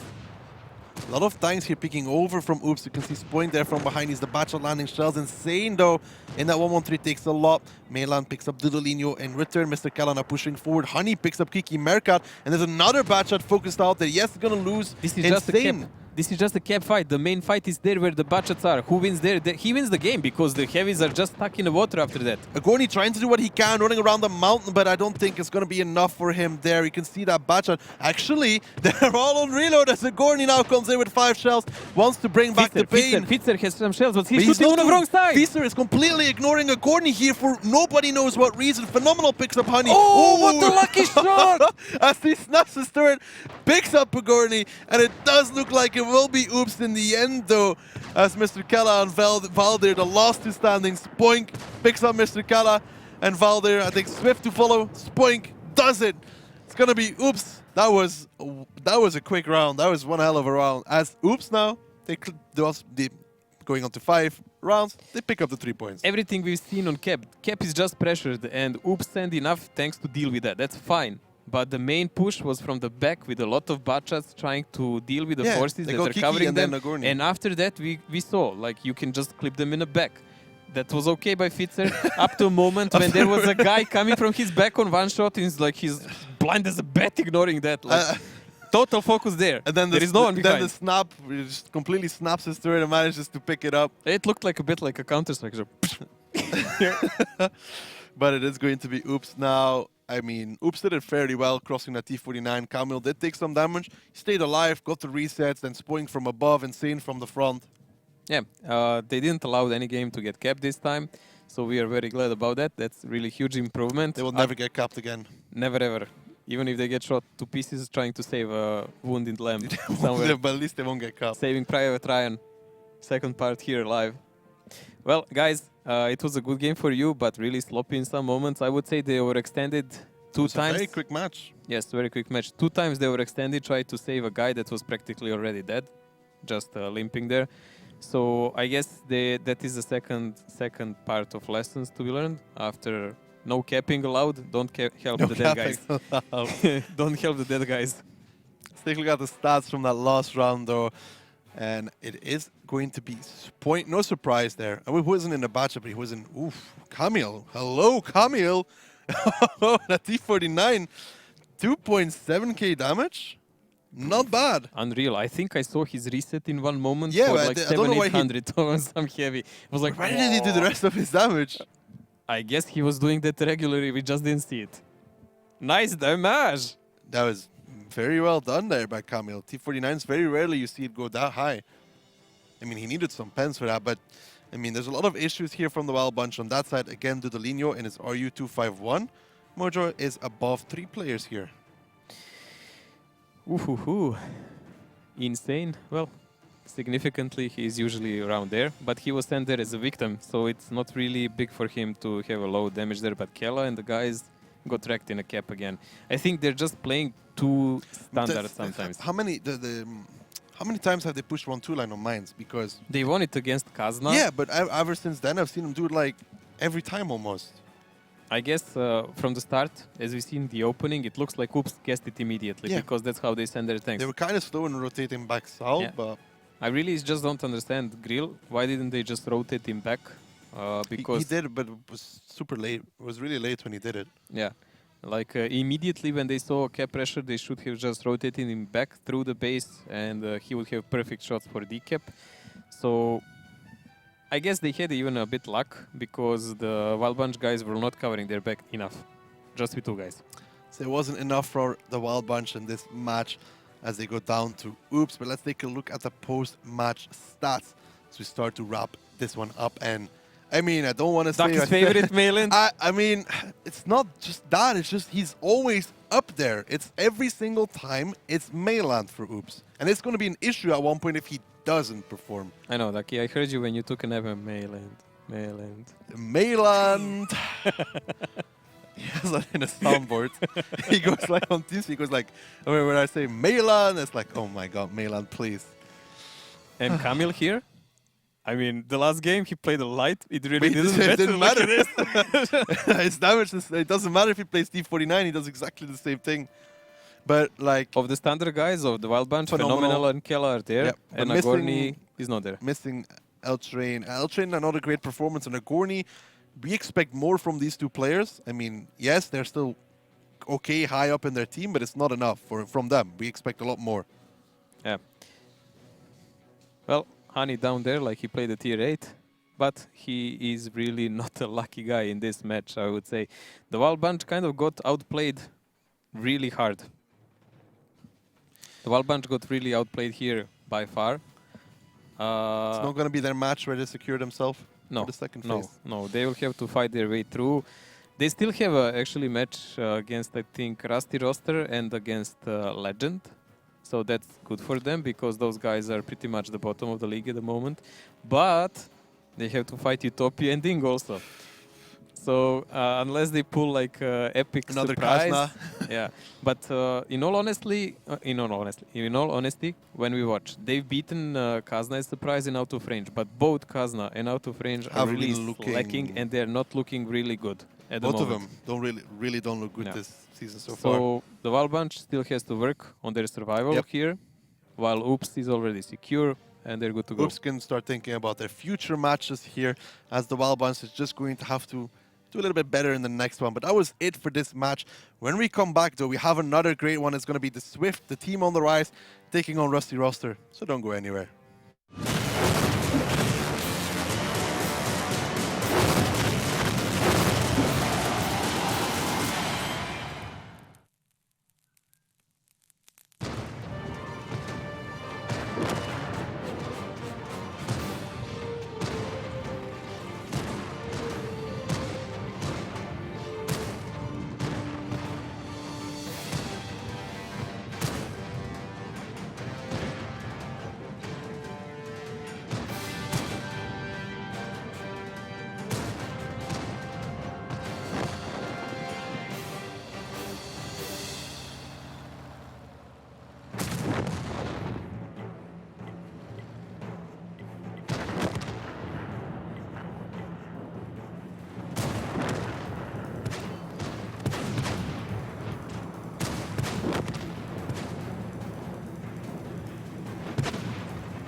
knows he needs to get it up. И тут пробитие.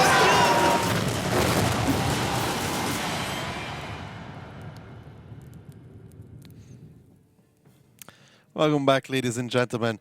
And that was a very swift match you just missed between Oops and the Wild Bunch. Hopefully this one won't be rusty either, Mojo. I would expect you keep the swift puns for the next one. But okay. Yes, I'm it was already quite- like introducing the matchup. It was really speedy and there was a little oopsie there. So let's go.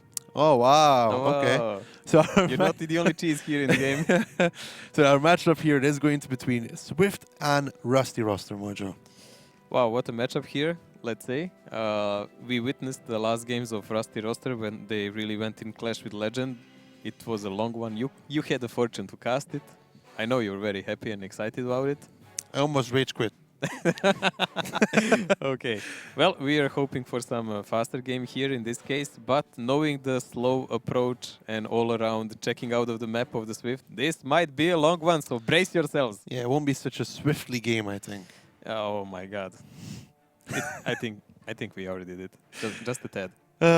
Mojo, let's take a look at the lineup here from Swifto. Who so far has been your standout players? Well, first of all, Skylex, who I put in my fantasy team because of that. Okay, I see how it You is. better shoot stuff in this game because I just noticed Algo didn't play and I did put him too from Oops. Wrecked.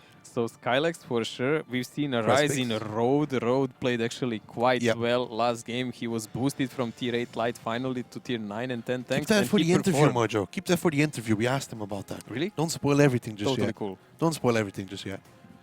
Now, Crespix as well, so far, has been really... Mikhailov also. Crespix on the TDs, Mikhailov on Heavies and stuff. heavies. So they are really performing well. Their They- team there on is the no- rise after a very, very big struggle in the beginning. I mean, now, finally on the rise. They lost against Ding, they lost against Utopia, which was and then they lost understandable. against the TWB. which was... It was kind of really weird But game. after that, But after that, they are performing, and the fact is they're performing against everyone they met. But there is a lot of challenges, and they need this victory to be secure.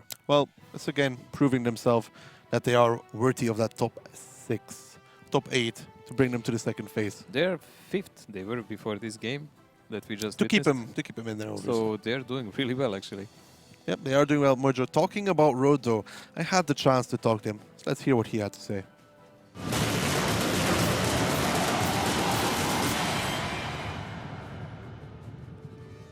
Road, you guys played last week against KB, and I think for a lot of people, KB was pretty much favored in that one, but you guys seem to just, after that first round, obviously, you guys just seem to be so much better tactically than them.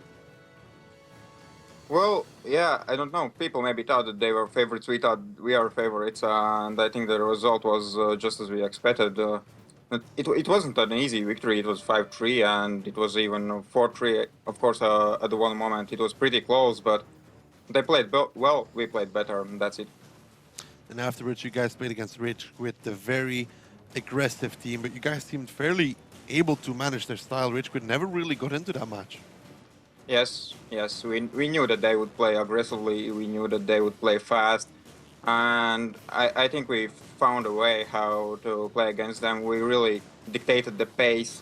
Our battles were slow, so I think it was very hard for them to play their style. We kind of expected what they would do, and it worked out for us very well. Your play finally seems so much better as a team. Who do you guys mainly train with? European teams or more Russian teams? We play mostly with the Russian teams. We don't want to show the Europeans what are we capable of. And yeah, we are starting to play better and better. As I said already when the season started, that it would go like that as we have the new players, and it would get better with every game, and so that's the case. Now, Roads, we talked about this last time. You said just tier 8, you can't always influence the game and you'd rather play tier 10 now. Last match, we saw you play more tier 9s and tier 10s.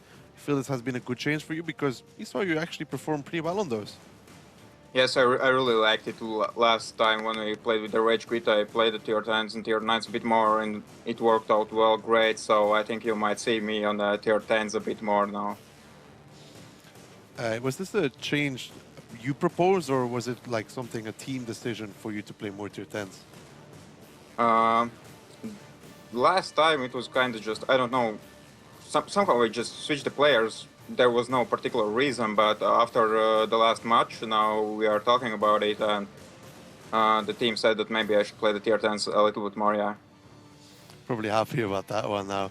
Bro, let's get into your matchup here. It's going to be against Rusty Roster, a team so far pretty inconsistent. You guys are on the rise. This should be a winnable match for you. It should be, but as always, we cannot take the result, the victory for granted. Have to respect the enemy. They are, of course, pretty low in the standings now. At the moment, they are just like the Legend. They had some tough matches, and versus the Legend, they had as well. They lost the points. They played 4-4. They had the tiebreaker. They're kind of, you might say, the weak team, but we cannot underestimate them. We have to respect the enemy and get the points. Thank you, Rod, and best of luck with your match. Yeah, thanks.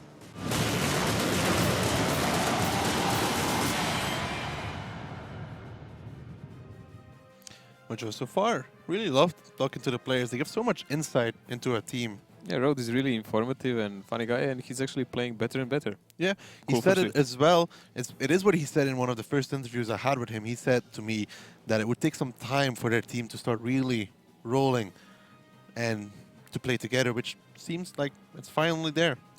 Yep, and definitely this is a good time for them to make some points also, because after that they're gonna meet some dodgy teams like that didn't perform the best always, but Kazna, never ignore Kazna. Never underestimate Kazna. Yes, then you have OR, they can always just reset Show up, and start playing well. Then you have Go Hard. Well, those are playing really well this season. Well, if Go Hard goes hard, it could be very swift. Okay. and then Yes, so it got so shown off by that one. Brilliant. And the last one would be Oops there, I would say. So kind of, I think it would be best for them to take points now. They have 9. If they make this match 3 points, it would be cool. So I'm gonna try to keep a serious pace. Let's hope for a Storm swift face on. victory here. Let's take a look at their opponents in this one, though. It's going to be Rusty Roster, Mojo. So far, I mean, Shep Sheshenian and Pashka, the artillery, even, you know, they have been impressive. So much problems here for us, this roster. They have several guys that are performing. Some are performing from time to time, like Figo and Prosto. When it goes well, they're there. But we are looking at a team that has 2 victories, but both are just from the tiebreakers. Everything else is a pure loss. Really defensive team, problems with rotations, problems with kind of fast games. So, I don't know. This might be a longer one for us. Wondering how Rusty Roster is going to do. Like you said, Mojo, we've noticed this. They always play slow. It doesn't matter if they're attacking or defending. That's their philosophy. They don't have to be forced to do anything, but you know, other teams are kind of progressively taking the positions. You're just giving up the battlefield then, so that's kind of a big problem for them. On other hand, Swift usually plays thoroughly. Slow. Yeah, so this will be kind of a lot of feeling out by the both. Exactly. And the better rotations are usually done by Swift, so that's kind of huge advantage. It's not because Swift plays slow that it's bad. Their rotations are usually spot on. They're trying to make good angles. They're trying to cover the map, and in that kind of light, if you shed a light like that, it's cool. But we've seen them face some better teams. It didn't go well against them, but against teams like Rusty Roster that are not at their best, it should be more than enough, honestly. Mojo, don't jinx him just yet. Can't say that. Always works. They might be dinging off otherwise. Okay. Moving on. We had a talk as well with Bastista from Rusty Roster, so let's hear from him. Let's hear what he had to say.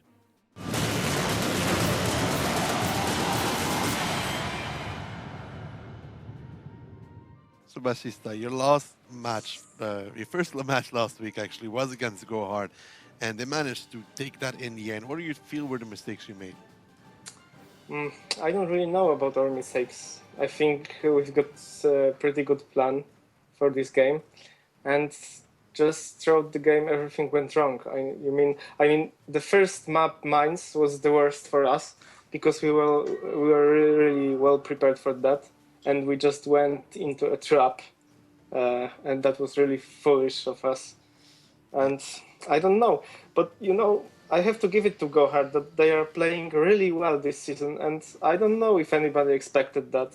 They won against Kazna, next thing after us, and if the team manages to win with that strong teams and go into tiebreaker with Ding, you have to play extraordinarily well to beat them, and we didn't just we haven't played good enough for this team. Yeah, the Chapo Mines was pretty brutal. Now, Yeah. afterwards, you guys played against Legend. Now, this is a match where should have taken 3 points, but it was a little long marathon. What went wrong so you couldn't close it out and get the full points? Oh, I think it was a lot of mistakes, a lot of individual mistakes, maybe some general tactical misplays, but sometimes Legend can be really unpredictable with what they are doing. So few maps they play like every single match the same tactic, and you can expect by the second what they will do now. And some other maps they are just so unpredictable that we sometimes were just surprised what they're playing. And this combined with individual mistakes and maybe some tactical issues didn't give us 3 points. I have to ask on Mines against Gohard, what was going wrong with the boosting there? Yeah, I don't know. Sometimes it clicks, sometimes it doesn't. Sometimes when the first guy doesn't climb, the rest will just panic and don't climb after him.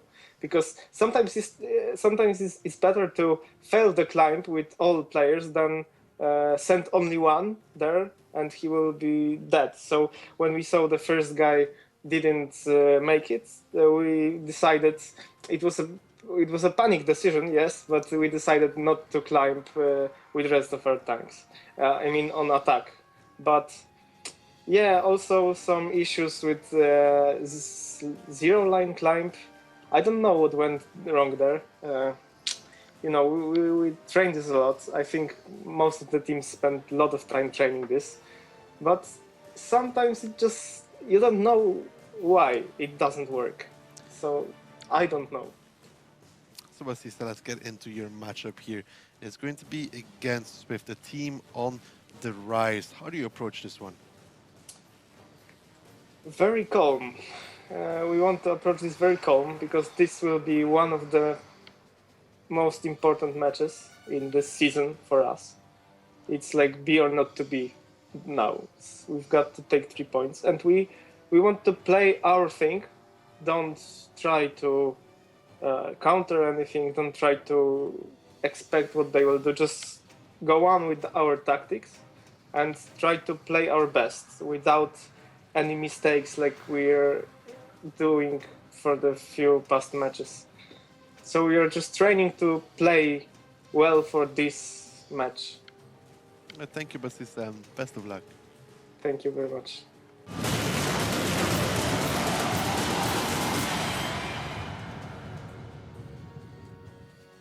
Batista wasn't sure that what went on with their zero climbs. Neither were we, to be fair. Well, at least there was multiple support attempts by several teammates. It was teamwork in the end. The stick together team is always cool. But the main mystery is not revealed yet. How did he make that wall? That is for the next interview, Mojo. Okay. Hold on. Wait a little bit. Somewhere this weekend. Now let's get into our first map here. It is going to be Himmelsdorf. No boost there. No, No boost. I mean, technically, you always see Swift drive up that rubble pile to reset, Oh yeah, yeah. which didn't work out for them last time against KB either. Well, Swift is still there, swiftly on spot. Never mind. Too many puns are too strong with you, young one. I'm gonna not mess. That was very rusty, Mojo. Mojo. Yes. Just like your fantasy roster. Yeah, my fantasy roster is half AFK all the time. Like, God damn it. Before we go too off topic, let's see what both teams have in store for us for our tanks here. Onto our first round. Swift with the E3, Rusty roster with the FETD. Pretty decent lineup here now, finally. Surprise, Crespix is not in grill. And Grill, yeah, Crespix is not finally there, but he really started playing it well because on these FE TDs he was doing horribly. But Swift actually dumped the Grill for E3. That's quite a change for them because they're sticking pretty hardcore to it. It's a really unusual change for them. I don't understand. Maybe they just want to change it up because Crespix was really doing really well in those. I kind of don't know, but Rusty Roster here, on the other hand, in attack can really dig out that E3. It's like they even knew they have it. The question is Pashka going to be playing the 183, right? The 405, you mean? Yeah. Yeah, probably. I think so. How many one-shots is he going to do? Oh, let's see. Maybe that Barshot. Barshot would be nice for that. Or at least 1390 if no one else. I mean, perhaps he will one-shot the E3. No way. That would require some serious flanking maneuvers. Can Pashka one-shot the E3? Let's find out as we move into Himmelsdorf.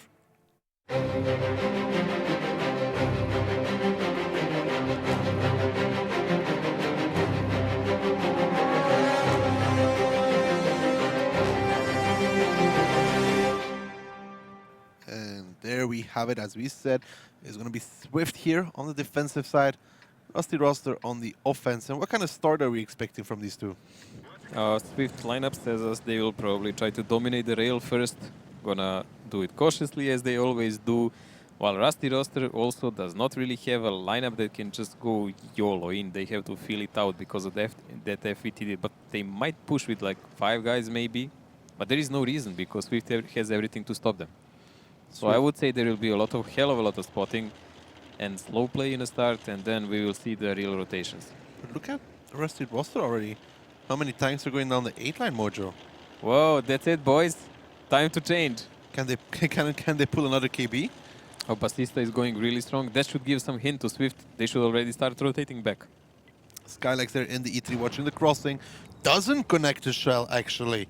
So not that good that E3 could have done a lot of damage on the crossing, but so far so good for Rusty Roster. Now Swift, they have to swiftly come back to the base before it gets captured like KB managed to do. I just noticed. Do you know who is not on TD in Swift team? Crespix. Yeah, he's actually playing a 50B. Now this reminds me a lot of how KB played it, Mojo. This is kind of a bait tactics. When you put so many 50Bs, you are waiting for a split, and Figo is spotting the back of them, and then they will push forward, I guess, on Road and Mursky. But look at Road and Mursky. They notice they're not committing just yet. As I say that, though, now driving forward, oh, they could be in a world of hurt. Oh, this will be a really tricky game because there will be resets coming from the back. And I think Rusty Roster is really... And there you go. Push around the corner. Rusty Roster now pushing it forward, but look at the positioning from Road and Mursky. Both of them are fairly safe in this one at 113, trying to get the hell out of there as now the 50Bs push around the corner. Crespix is there as well. Atmospheric now joining as well. And this counter push from Rusty Roster. Prosto goes low. Catch Me goes low. It's not working out so far, Mojo. Messing with Swift there, and Swift read them like 3 steps ahead, and they immediately pulled a lot of forces on that 5-line street, and they just shot them to pieces whenever they peaked. Now Mursky is really closely down the region. Ooh, the Pashka, but the gap, Mojo, the gap, 4 seconds, 3 seconds, 2 seconds. They need the reset. Is the reset going to come out? And no, it's actually going to be captured by Rusty Roster. On. We completely forgot that. The same as Swift, I would say. Oh no, I thought they had it. I really thought it was easy gone, but it looks like same as we did. With KB? We didn't pay attention to the cap No, because of like so many dead people. All of a sudden I was like, cap. Oh no. They got captured against Swift, lost against KB as well by cap, if you remember. Yeah, but this is like really cheesy and easy to intercept. I don't know. It looks so good for Swift. It was already won. Like they their should have just pushed in. Their rotation was on point. And we said it, Mandax in Abacha drives up, shoots down, spotted everybody. And Road goes after the team after that, but Pashka was waiting there, so he was scared. We talked about Road though, Mojo, and his rotation was on point here. How quickly he ran away, that was pretty much perfect. It was all good by them, but how they didn't pay attention to the cap so much? Maybe that 50B was trying to beat it one. No, he didn't have a reload yet. Like he was coming close to finishing the reload, and he was trying to position. No, the one that got blown up by Pashka. Yes, that one. He was coming close to ending of the reload, and I was thinking he's trying to flank that tank one-on-one. But actually, he was trying to go for the cap, to the cap, and Pashka just blew him up and won the game by that shot. Can't believe that just happened. It was really cheesy, but it worked. It did work. That was very swift. Pun game is strong. Never misses. Shokish is going to love that. Every day he's like, Zaki, stop making puns. And I'm like, no, never. They shall swiftly continue. I'm going to keep going hard. Well, we look at stats on the last round. Oh, Mojo. Catch me, Yamto, Figo. Well, damage-wise, honestly, most of the Swift team is there. Not that much of Rusty roster. But that's understandable because they were doing far, far better and more. I mean, yeah. I mean, even surprised to see Yamto and Catch Me here in top damage dealers, honestly, after watching the game. But still, the goal is to cap or kill, so it's just not enough. Well, nope. Swift did a lot of damage, which is all fine and well, but pretty sure it says either capture the base or kill all enemy vehicles. Exactly. You can see Shepshishanian there did not do much, and Basista, sure, they're doing 0 damage, but I'm fairly certain he had like almost everything in the cap. I think he had like 90 cap points. Probably he was the only one that was kind of covered all the time from the top side, but his guys did well by Lemming suiciding, so they distracted Swift. I mean, more damage than is not enough. everything, because Pashka has 715, but the kill he made... Actually saved them the game. Yep, pretty much. Like, the kill he made onto that 50B made it so Swift couldn't reset anymore. And that was it. That's the first round for Rusty Roster here. And the fast one, in attack. That is going to be important when we go to tiebreaker. It's going to be really important when you go to the favorite part of the game. Tiebreaker? Yeah. I love tiebreakers. Especially when you're not in production room. Exactly. Well, we will see how it goes. But for now, I'm really surprised that Rusty Roster actually won a game within like I mean, 2 or 3 minutes. That entire game, Swift seemed completely in control. They had every angle. They were very good on the rotation. Road didn't get catched out. Everything was perfect. Everything was on point. But then Basista was like, honestly, except one thing. I don't know why was E3 so low on positioning. He was kind of off. I guess they didn't want to face that 405 from the hill directly, so they wanted to rotate him differently. So that's my best guess, but still, they missed him now. No. If he was there in a window, there would be no way to do this kind of cheese. Now, it is going to be 1-0 for Rusty Roster, and we have the second round ready for our tank. So let's take a look what both of them decided to bring here. You can see Swift, again with the E3 mojo. Not the Gorilla, again E3. Yeah, they're really playing slower this time here. And Rusty Roster is also defending with FVTD. Okay, that's not that shabby also. Didn't they last time bring the 183? Honestly, yes, they played with both E3 and 1A3. Called it correctly. Yeah, your memory is well, mate. It's doing well. So they played with FV, TD, and E3, so they took a faster setup now this time, actually. Faster setup here from Rusty Roster.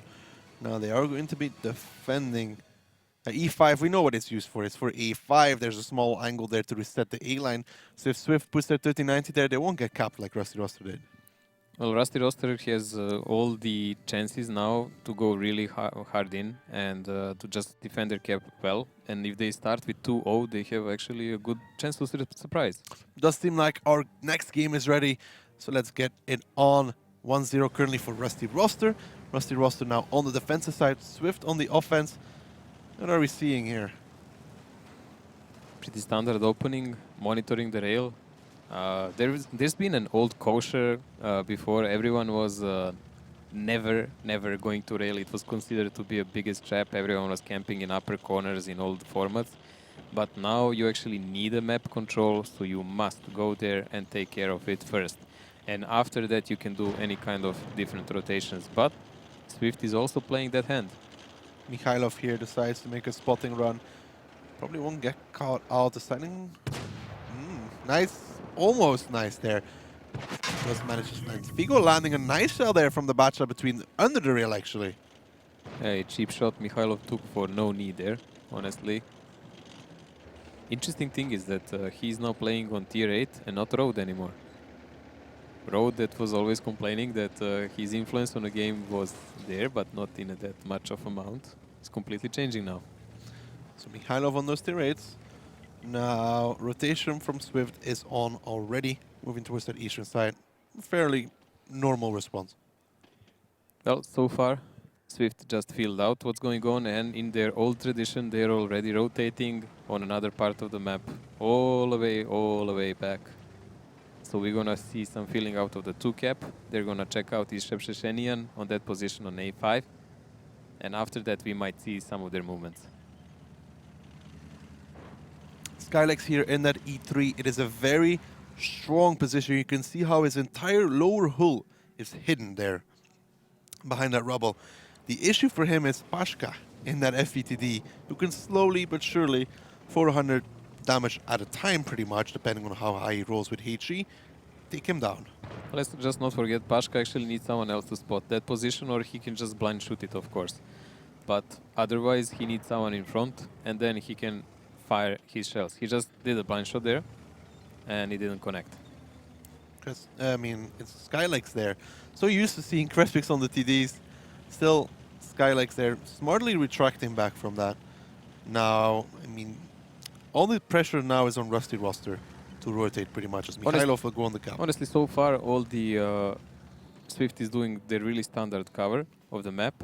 We see Mirsky all the way back, person holding the D line in heavy, atmospheric, Road covering his back from the 8 line, and everyone around Mikhailov. So what does it tell us? It tells us that Mikhailov is just a bait, and he will run away on first sign of pressure. Also, if someone tries to go over the field, they're just gonna collide on him. On other hand, Rusty roster was really reluctant to move away from the rail. They are playing quite slow, I would say. But there is enough time because the cap is not boosted yet. And they know that Shebrzhenian is up there, so no one can really boost the cap pressure from that upper side. Crespix and that FVTD and that FV2 on 5B, trying to control Shebrzhenian there, trading a shell each. Pashka and that FVTD is going to be crucial at some point in this round. I mean, it depends on how we can deal with maybe Crespix, Mandax, even Skylex if he decides to push down. Well, Figo and Basista will actually have advantage over Mirsky, though they don't know it. But they are 2-on-1. It's just a question, will Mirsky maybe catch one of them from the back or not? But the boost on the cap is there. We have 2 guys now, and the reaction from Rusty roster must come in right now. There needs to be a reset with 7 seconds left, 6 seconds left. This is the part where they need a reset. 3 seconds, 2 seconds, 1 second. Reset comes out, but Prosto pays heavily for that one. In return, already taking so much. In the meantime, Mirsky actually managed to pick up Figo in the bat shot as well. So everything going in the favor of Team Swift right now. Catch Me on reload takes a lot. Atmospheric still in a very strong position. Crespix, yes, gets pushed on from behind, but Pashka is nowhere near the fight at this point. We can see that that bat shot down was picked up by 3090 Basista, but Rusty roster is heavily losing now this engagement. Also, Basista will not have a huge impact here because most of his battle tanks are already wrecked, and Swift is in better positions with more tanks together to deal with them. Pashka really never was in this game so far. Now, Basista will try to do what he can, but with Mandax almost being off reload, he is pretty much done for as he gets rammed into Road, and Road gets the kill for that one. Yamto now gets blown up as well by Mandax, and it's just Shebrzhenian and Pashka here standing. Mikhailov even coming in. Oh, it's gonna be a big one. Nope. Mikhailov picks up Shebrzhenian. Can Pashka penetrate Skylex? Nope, as he hits the wreck. And it is going to be Mikhailov closing out the round there now. Mikhailov used that situation really well on their behalf. Was quite well played there. He was mingling all the time through the tanks and doing the damage and running away. How did Mirsky manage to kill Figo? I think there was a misplay between Basista. Because I think Basista spotted Mirsky first. I think there was a big misplay because it was one-on-one. Basista did not help him, he just came and win killed. That in reality. I mean, and also we talked about the FETD, we talked about it today, we talked about it in previous broadcasts. What is the most important thing for FETD? To be in a battle on time, not to after, make one but shot. On time. And he didn't do the shot when the battle actually started. No, when they were pushing D-line, he was still all the way back in A5 trying to hit Skylex. So he missed the initial part of the battle, he missed the middle part of the battle, so he was there late when it was already pretty much over. Pretty much. A nice control round there from Swift. They knew what was happening. They had the answer for it. Picking it up. Let's take a look at the stats from that last round. You can see here, atmospheric. He was crucial in that round. He was really crucial by damage, but we also seen a lot of guys like Mikhailov perform. Like, look at this, at 1390, one of the main damage dealers on a map. I mean, it's one thing when you see a 49 Maybe this do is that why on he's mine, playing but tier this 8 is now. 39. Now he did more than Road. He's like, I want my spell back. By 5 damage, sure. But why his spot? If he's performing well on tier 8, you should just keep him there. I like how Mikhailov, Skylex, and Road are within 5 damage of each other. Yeah, Skylex is in my team, so woohoo! At least something. And Figo there. Not much done there by Rusty Roster. They were all late No. and kind of a bit far I don't apart. think Pashka did anything. 839, which was some damage onto the E3, which is Oh, exactly what look the E3 wants. Look at Prosto getting wrecked there, and Pashka just late shots. Basista also late. Those three guys were just late. Late to keyword for that round. I And mean, Prosto took a lot of damage for it's that what one happens decap. when you rotate through the D line and you have to commit to reset the cap. By the way, I even think if Atmospheric drives forward and blocks them, they cap that round. Probably, yes. If he just drives forward and blocks them, I don't think... But no one wants to do that. It's kind Of of a course. gamble because if he does that and they decap, then he's so dead. Like he's so dead then, and then you can lose a game for nothing. Yeah. Like this was a better This way. was a two split from Rusty Roster. I mean, if they want to defend like that, Pashka and Strepshasheni need to push forward at the same time. Yeah, it's they need to Create take a some two-way damage also, overmatch. but they would do some also. So that's how it goes. You tit for tat. That is Himmelsdorf done and dusted though, Mojo. Now moving into steps, let's see what we got for our tanks here coming into our third round. And Steps is back, and I am interested to see this one. Well, so far Swift didn't even play Steps, so we do not know what they want to do. And Rusty didn't play that much. Steps is actually one of the rare games that defending teams has 0%. I mean, we talked about Steps, and it blows my mind. There's so many strong defending positions, so many possible boosts, yet nobody's managed to close Yes, out a but defense. we've seen so many Chokes. boost fails. That is also... Like half of the teams that actually lost games on Steps, they lost because their team members failed boost, or they went from the boost too early to try to help somewhere else. It was really weird, but a lot of misplays there. Like in offense, we don't have that many boosts, but I'm expecting to see some hardcore skills from Rusty Roster in defense. Well, I mean, they have 0% win ratio in defense. But it does seem like our game is ready. Is somebody going to win on the defensive side of Steps? Let's find out. Steps, the most open map in the league. The attacking team appears near the rocks at the bottom of the map, and the defending team starts at the top. Bases are located near the railway and on the green. The best way to control them is to use the lowland near the second base. The attacking team usually begins the attack from the rocks and the railway, but sometimes they can attack through the green. Teams often drag vehicles from flank to flank, so both teams usually pick light vehicles with a good camouflage rating, but sometimes use tanks with a strong turret and even SPGs. So here we have it. Swift is going to be on the defensive side here. Rusty Roster on the offense. No surprise from Pashka in that artillery piece. And what kind of boost are we going to be seeing, Mojo? From Rusty Roster, honestly none. Especially with this kind of lineup, with 1-1-3s, they need to press in and they need to do it now. I don't like their opening. They're not trying to cut off any kind of Swift boost. On the other hand, this is a standard one and Road back to tier 8 and looks like he did it. I mean, we've seen Danny here as well. Can Road now make it on the first try is the important part. We've seen Danny fail it like... Yeah. And we've seen Isne fail it like 3 times in a row also. That costed Kazna a game. But Swift, really standard opening now so far. Mirsky, far spot down so he can see someone trying to interrupt them. Road made it. Mendex is covering him. Road is up on that. And they did not even attempt to boost anyone on A1. No boost for Swift on A1, but they do have Road in that overlooking position there, very high up. Very nice angles. Now... Mirsky is gonna do the smart things possible. Get the hell out of there. Be careful, though. Pashka and that artillery piece could always just remove him from the map. We did notice that Pashka actually mainly hits his shots on those controlled ones. Like maps, like mines. Now, I saw something very interesting there from Shepshishani Mojo. Okay. That 113, look at his equipment. Binos! Now, I know what this is for. It is so if he's on the cap, the binos can spot the tier light when he's speaking over, because otherwise the 113 just don't have the view range. Yeah, they have no way to see him otherwise. So they use binos So they can spot that, Tirit Light. So they're expecting that. That's a fun fact for everybody watching. But is it enough? Just 2 1-1-3s stuck in a cap? I think they will need at least help from one guy like Object for the pressure on that cap.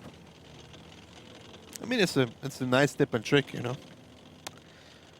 So far, Rusty Roster fairly defensive here. I think they pretty much have a good idea that there's somebody boosted, but look at the amount of control that Swift has already, with Crespix being very, very far in enemy territory. Yeah, I don't like how he's turned, because honestly, if he gets pressured, which can happen, there is no way for anyone to help him.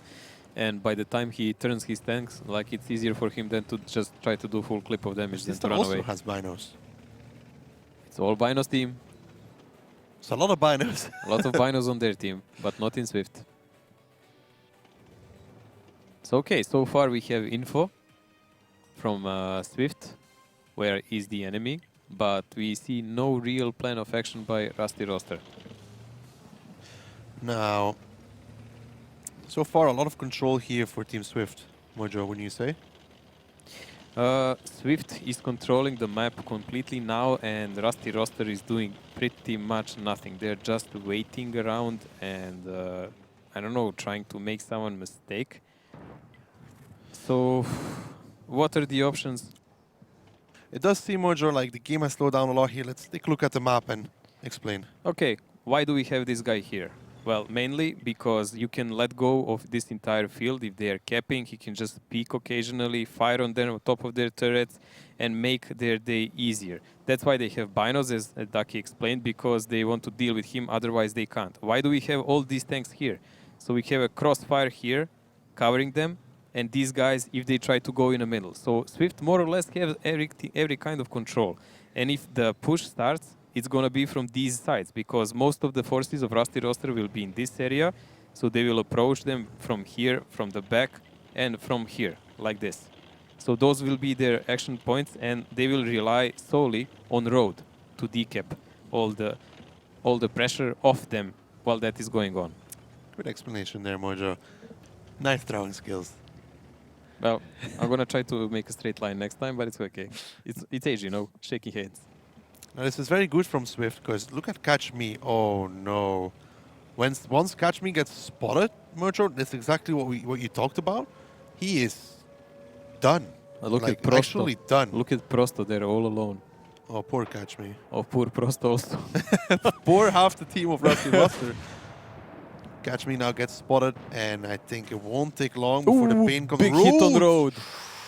654 lost there, and the cap is an Cap issue. pressure is real now. Cap Road has to suicide now to do this, so his team could win. Catch Me in the meantime is, like we said, he is done for in this one at 140. Is done, but 7 seconds left on the cap. Dustista does get reset There is the here. first reset. And they abandon it. Shepcheshenian drove off of it. And they cannot do it anymore. They know once the first reset was on, they have to move away. Now this is the worst scenario for the capping team. They already lost one tank. They're trying to move away from really bad position into the fight. They're still not in a fight. They're just in bad position. They have to push these 113s here. You can see the damage coming in. Those 113s is exactly what they want to take the damage. But there's a lot of reloads here for Swift. Look at it, but the damage is still being done. And don't forget, Road from that back position. So much damage he can pump out every at this point. 6 seconds, 200 plus, 200 plus, every 6 seconds. And those tanks that are on low HP and that are trying to be safe, they can't because he's there all the time. Look at it. All the combat tanks from Rusty Roster are here, surrounded in one area, and Road still landing shell after shell in that RU-251. And there's not much for Rusty Roster to be done, as now the reloads are off for Swift. Mirsky the only one with just only a few seconds left. These 113s, not much they can do in that against it. Skylex picks up Shepcheshenian. Yes, they trade Skylex in return, but Rusty Roster, they're running out of tanks. They're running out of health. I know who is lucky this game. Ryan. He just took Road in his fantasy team. He's like, go Road, go! Road there, you could see this position. Look at the overlook he had onto the entire battlefield here. He took a lot of damage in the beginning, but him staying alive was very crucial. It was good positioning by, I mean, good idea to take binos to counter that, but honestly the position of other tanks are just horrible. Leaving that guy in a bush outside of Object 140 alone, that was the first spot they're gonna check out anyways. And leaving only one person back to cover. It was perfect to deal with that 140. Yeah, it was just, but we know that they're good planners. We were actually, that's why we were so surprised on that first game on Himmelsdorf. Crespix, picking up the final kill there, making it now 2-1 favor of Swift here. And I feel like Rusty Roster, why did they wait so long? I mean, if this was their final tactic, they could have pretty much done it from the beginning. It didn't They look give even. Swift so much control. It didn't look. They even had a plan B. That was it. But They the just amount- took positions, then they waited, like they always wait a bit. No one came to take a bullet, and they were like, "Okay, time to go." Now, I mean, just the control coming out of from Team Swift was impressive. All their positions had field day with Catch Me. Yeah, they covered all the bases, all the angles, even if they got seriously pushed. Like the only moment when they had an opening was when there was Crespix, or who was Mandrex, alone down with a budget. Crespix. That was the only opening which Rusty never had a chance to know. After that, wherever they would push, they would just instantly die. If they did it instantly, Crespix wouldn't have been able to be so effective, and his entire team wouldn't be in position to deal with Catch Me. And that was the last moment that You have to Rusty force actually them. had. You have to force them to drive towards that capture circle before they take the entire map, Yeah. because then you can make them come to that 6 Yeah, you line. can do some shots while they're crossing, but Not like this. I know, not like this, exactly. Not like this. When we look at stats here from the last round, Mojo, and it is going to be Mersky. I mean, very even spread here for Team Ding. Team Swift. Wow. Swift is doing pretty well there. Mersky on first spot here, but all around this is not that important. I just expected to see Road somewhere here, honestly. I think he's probably spot 8 or 9. I mean, that was a very swift recovery. Wow. And there you go, there we Road go, is Road. 1700 damage. But 2 kills, I mean. Yeah, he was picking off, but I've even seen him miss several guys. He was also shooting H3 in the beginning when they pushed off the cap, so then he switched to heat. Yeah, but I've seen like 1 or 2 shots were a miss, but it didn't really matter. Overall, Swift overwhelming. I mean, positions. any damage he does from that position, it's like the RT you talked about on Prokhorovka. Remember in our previous matchup, it's the scare factor. Yes, they know that if they give him more time, he just needs to reset and Exactly. buy time. But honestly, it's really good for his team because other guys were also in position to take a bullet if needed, because if it all resided on Road, they would lose this game. Also, it's the first time Defender managed to win a round Wow, of steps. Eureka. And he even got spotted.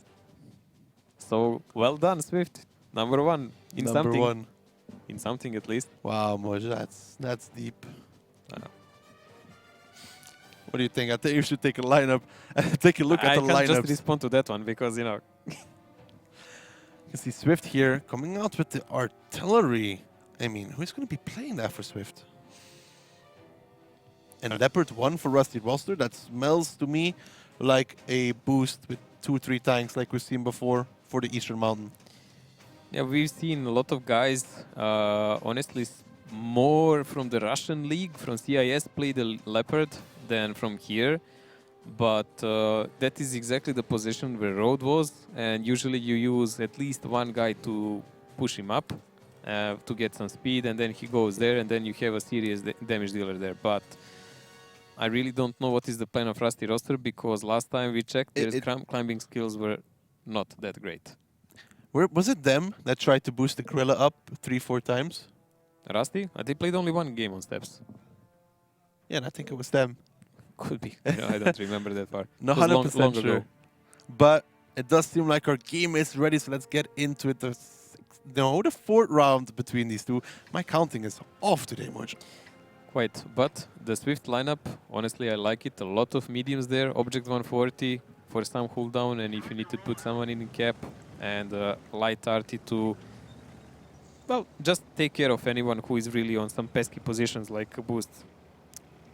Fairly certain it was Rusty Roster that tried to boost the Krilla the last time. It took them a while. Okay, this is a better opening now. You see by Swift, they are quickly taking charge of that side. They're trying to prevent anyone get boosted on 8-3, and oh look, what a surprise, Mojo! What a surprise by Prosto. But let's see, this can go both ways.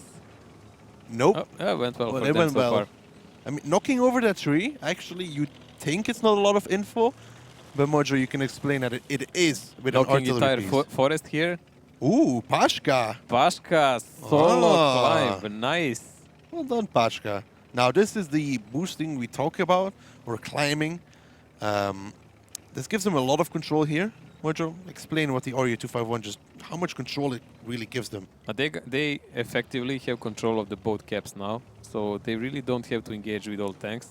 It will be quite a hard time now for Swift to decap, especially that little Ru, if he manages to go on higher position. Now that's the key. He actually has to do one more segment of boosting, so he would be safe, and so he can just peek around. Also, a huge problem for Rusty Roster that still doesn't know that Ru is in that position.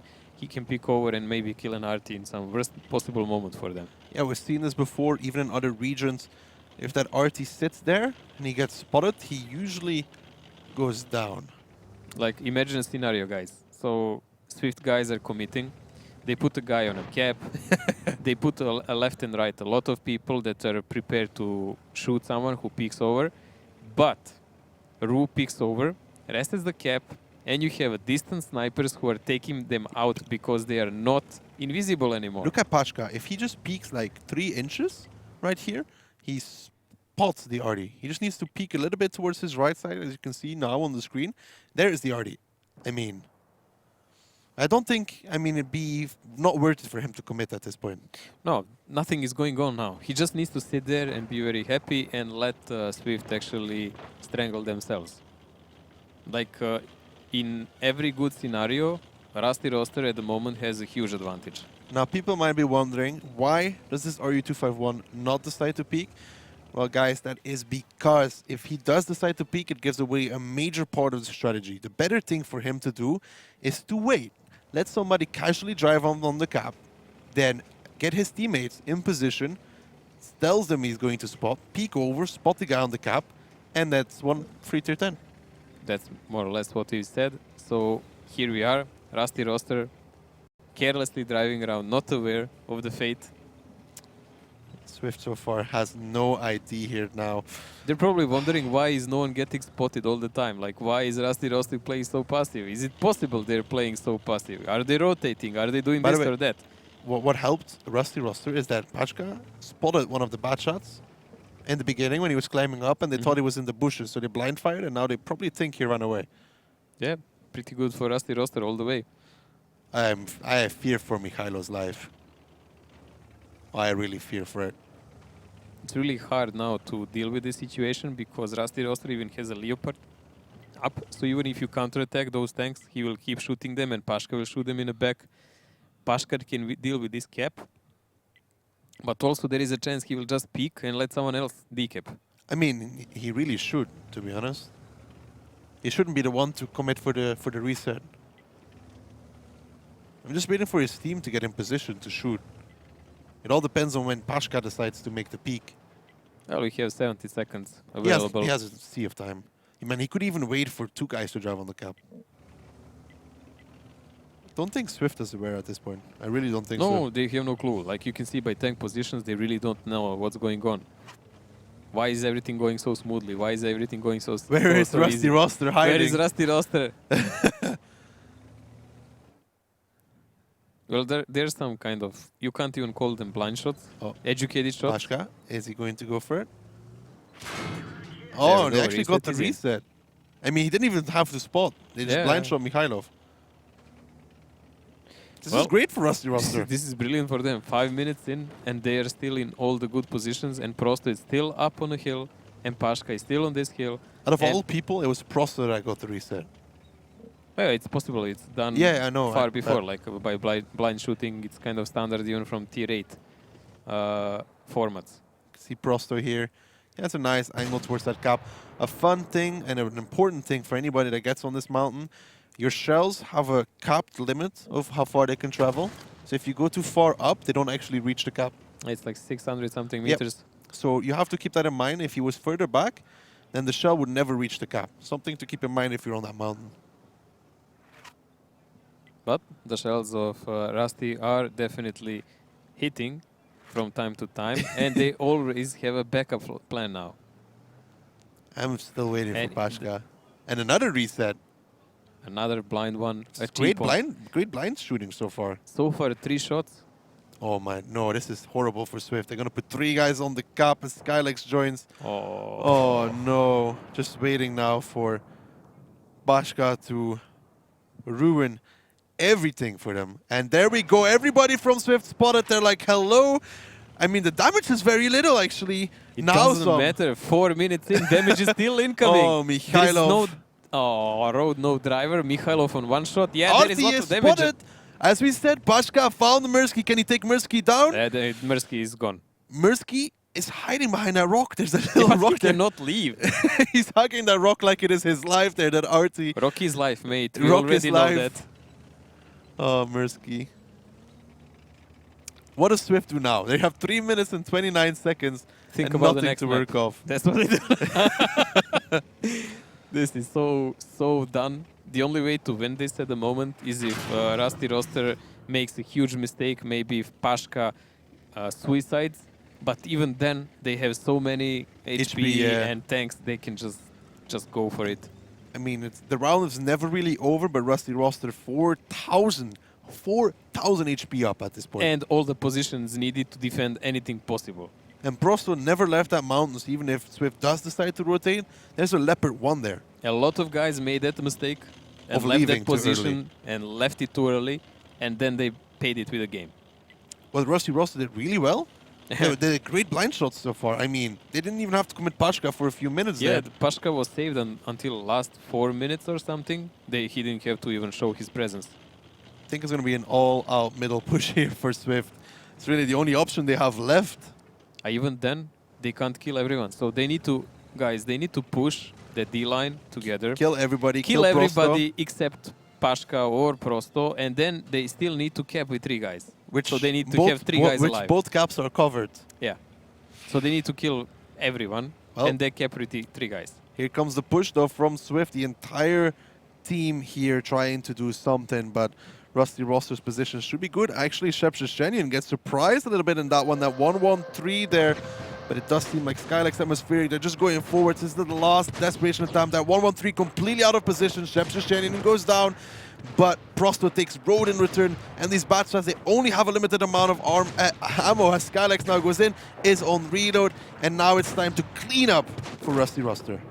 Now, a lot of damage down there. It looked very flashy, but after all, Rusty Roster, 5,000 damage, and 5 guys still in play. Swift, 1,300, 1,400, and dropping, and only 2 guys alive. Sorry, but outplayed. Atmospheric there, the last guy alive in the battle, and Prosto and that Leopard can still land shell after shell. As he misses it though, but it's still, it won't matter at this point. But 1 minute left, Basista is now coming in for the kill. Can he pick up Atmospheric? Or is Atmospheric going to outplay Basista? It feels like Basista is getting a little bit outplayed here, but he'll be fine in the end as Prosto helps on his buddy. Atmospheric goes down. A lot of help there, and there is 60 seconds to go. And we shall see a duel, Yamto and Mirsky. I mean, if Yamto doesn't win this... Well... Oh, Mirsky with the jukes. Mirsky with the jukes. But he's driving into Pashka. But Pashka didn't leave the hill at all. He's just like, finish the game, guys. I want to bet Pashka still manages to pick it up in the end there, as it is Pashka to pick it out. And it's going to make the score all even here between these two. And that was brilliant from Rusty Roster. Okay, we have... Finally, the defense played out correctly. Rusty Roster, the best steps team in the league confirmed. What? Best steps team, mate. Oh, yeah. Well, at least in one row. Finally, the defense played out correctly. That was well done. That was on point. Blind shots were pretty on point as well. Yeah, it was quite impressive. It looked like those old formats when you would rely actually on those blind shots a lot. That reminded, I mean, it doesn't remind me fully, but Wombats on Tanks was one of those teams that was scary to drive on the cap on. Yeah, because you would get hit, and 3 seconds after, you took 3 more for your trouble. Yeah, they were like sector covering. Yeah, that's how a lot of what it means with the sector covering. A lot of teams, when they blind fire, they divide the cap into small sectors. And then everyone has designated targets, and then he just shells left and right. So everything is more or less, it's not chaotic like, oh, we hit, where did you hit? Like, so it's like divided in 4 sectors, for example. Everybody shoots 1 different sector. Somebody hits sector 1. All of a sudden, all the guns go to that sector. Yeah, and in those formats, you had all those fast reloaders, like 5-6 seconds. So it was really hectic in that. But let's see what happened here. Let's take a look at the stats from that last round. And it is going to be Basista here Not bad. Prosto. What? Never Actually, seen how- that one how before. did Did Pro- Basista even go number How did one he do ever? so much damage? And why did Prosto didn't do more? But Prosto was just blind shooting, but in this last push, I guess he even didn't have that much option how to fire on them all the time. But It's not about damage in this one. It's just the total outplay from Rusty Roster, pretty much. I guess Basista managed to connect most of the shells And while when they were first running pushed, away. yeah. And then when then- they pushed in, Yeah. Shepshasheni in there, he was not ready for that one. No, but Pashka 1400 damage, but crucial play there. Spot in. Number one, he climbed, he didn't Yep. fail. So actually Rusty lost the game. I remember they failed the climb where Pashka is. That's how they lost that one. Now, damage in this one really completely irrelevant. Yes, nice Rusty Roster killed all of them, but they were going to win that round no matter what. After the first 5 minutes, it was pretty clear to both me and Mojo that for Swift, really, there wasn't much to be done. It was only seven guys that were not aware of that, and they were in Swift team. Sorry, boys. But what can you do? Better planning wins. True. And that is steps done and dusted. Now moving on to Ghost Town. Wow, that's gonna be a tricky one. We've seen Swift play this with so million of rotation going left and right. I think they played 4 against Ding, like going up 4 and down the map rotations? before they I managed. think they went every single side twice they, at least. They pushed in last 90 seconds in that match. Ding all of the time was They died. Ding was all the time sitting in one Yeah. square. Yeah. Oh, that was brilliant. But let's take a look at the lineups. They're moving into our 5th round now between these two. On to Ghost Town and Swift. The E100 been coming out a lot here for a lot of teams. Yeah, pretty much. E100 is used more and more because of that bouncy HP pool. And we have a lot of 57s here. That's unusual for Swift. That's new for them. On the other hand, Rusty Roster in attack, 2 tier 9, that's their usual. I think That's slowly the but usual surely game. teams will start transitioning away from the 50B on To Ghost Town 57. to 57. And 50B will primarily be used on Himmelsdorf because of the speed and relocation Speed in power. rotation is And- really important. But on Ghost Town, you really don't need Yeah, it as it's more attacker or static. defender. And we've seen it well used on Morovanka also. So there is used on several maps. You can really utilize them. And the armor is very strong on it now as well. But it does seem like our teams are ready. It's all even. Now moving into Ghost Town.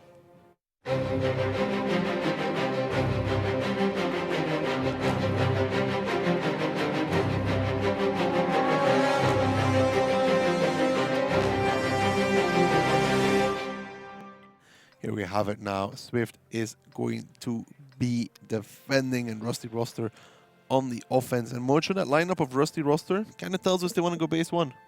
Yeah, this is really lined up for that, but we've seen so many teams that kind of use it as a bait and then just go other side. But I don't know, Rusty Roster doesn't seem like that.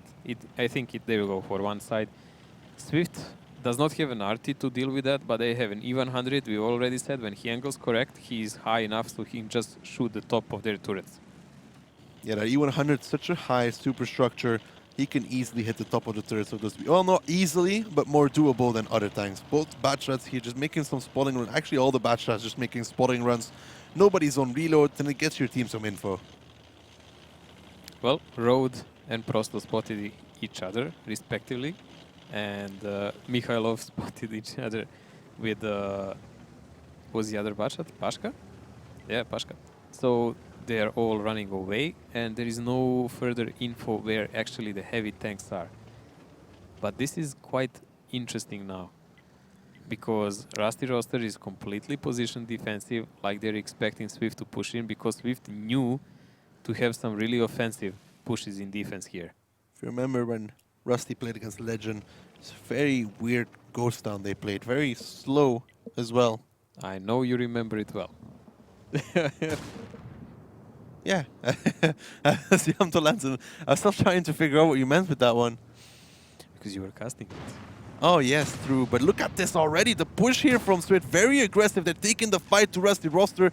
And like we said, Rusty Roster playing very slow so far on Ghost Town. Not only here, but before Mersky as is well. doing really risky thing climbing here. This can be his demise, actually, because if they take a good angles, they can really wreck him. But there is no one in defilate on B0. So he's doing it harmlessly, without punishment. Those A rotation coming down from the Batchets from Rusty Roster. Look at this. Well, it's 2 tier 10 bad shots over there, so if they meet Road and Mikhailov should be able to win that. But now Swift still has a lot of good control here. Crespik spotting one corner, Atmospheric in that E100 controlling everything else, and Mirsky spotting any possible rotation. It's a good position from Swift, but Prosto does get spotted there. We need to see those bad shots and what's going to happen there, because this is the moment where the game will be broken.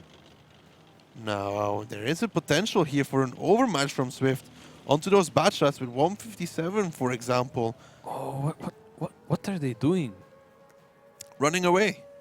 That's the smartest play, actually, at the moment, because they already got spotted. Ooh, lucky Prosto! Just a repair kit instead of some damage and God knows what else. So, both bad shots getting out for free there. I mean, minus the repair kit for Prosto. But now, Rusty Roster has a lot of tanks stuck. They really need to get on that capture circle somehow. I really don't like that Mirsky's position. It's quite horrible. Honestly, if they remember and put one guy back, he can just punish him all the time. And they can do nothing about it. Oh, that T100 doesn't connect again. So far, no luck for Atmospheric. Managed to land one. But he actually wants to push up here as well. But Catch Me is on that corner waiting.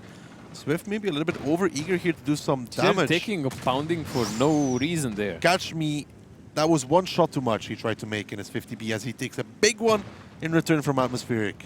And they were just trying to chip off the damage of Swift really nicely. Crespix is overextended here in his 1-1-3. Yamto and Shepshashenian see the overmatch. They take the overmatch as well. Crespix really needs to back off here. But Shepshashenian non-penetration there. Yamto as well. A lot of shells he missed on Crespix. This is not good so far. Atmospheric in the backlines does get picked up. And how is Crespix still alive at this point? I don't know. They're playing 2-on-1 and people are dying elsewhere actually from the Swift.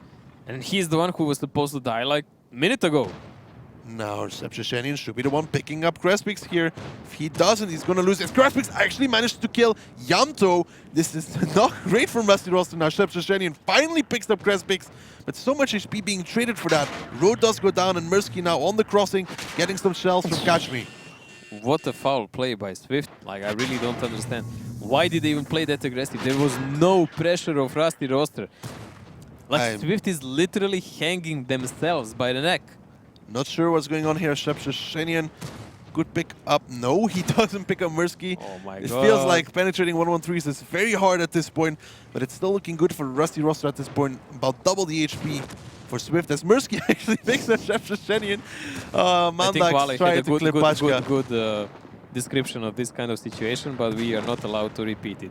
But Rusty Roster picks up the game here for us, quite surprisingly so, because Swift was pushing into them for a reason of... No idea whatsoever. Prosto then, nice shell. Between those wrecks, Mirsky the last one standing. He can do as much as he wants in this one, but it won't be enough as Catch Me comes around the corner. But it is going to be Basista picking it up, now making it 3-2 in favor of Rusty Roster. And Swift, boys, you guys played it so well and then drew it. Swift boys, completely. You do know if you get to tiebreaker with Rusty Roster, you are bound to lose. 100% proven Their so far. initial position was so great. They had complete control. Shepshasheni and Yamto are locked out completely. And you they can't just do anything. stay and wait there. And you just wait. Crespix was... What was so hard to wait there? Crespix on the other corner behind him had like an easy... They feel they're controlling them. Okay, I know what's the problem.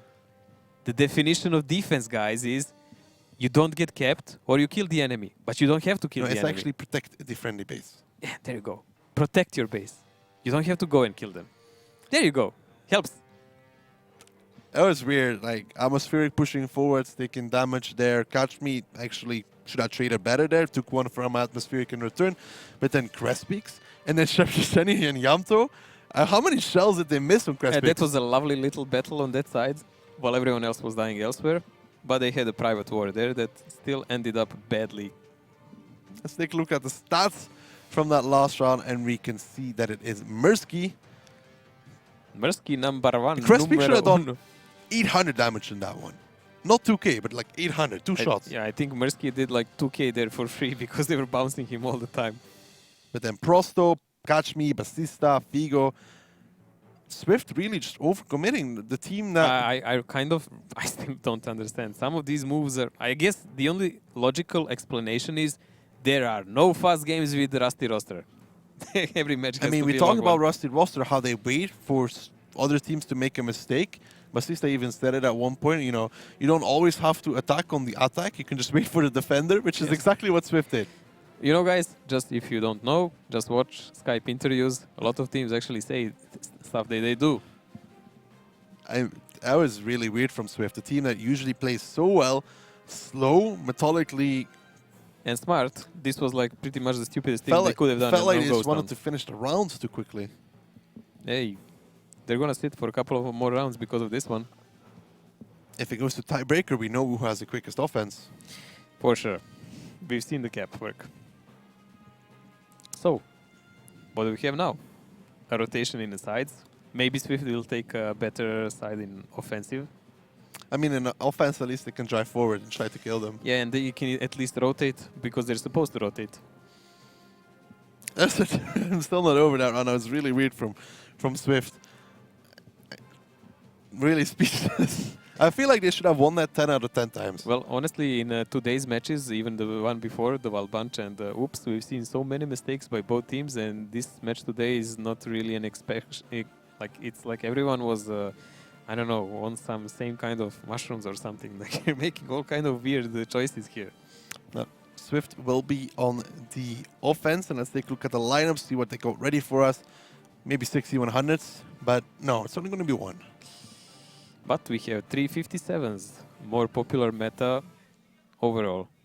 Well, Rusty roster with the AMX30, we know what that's for. do we? Yeah, we do. We've seen it already.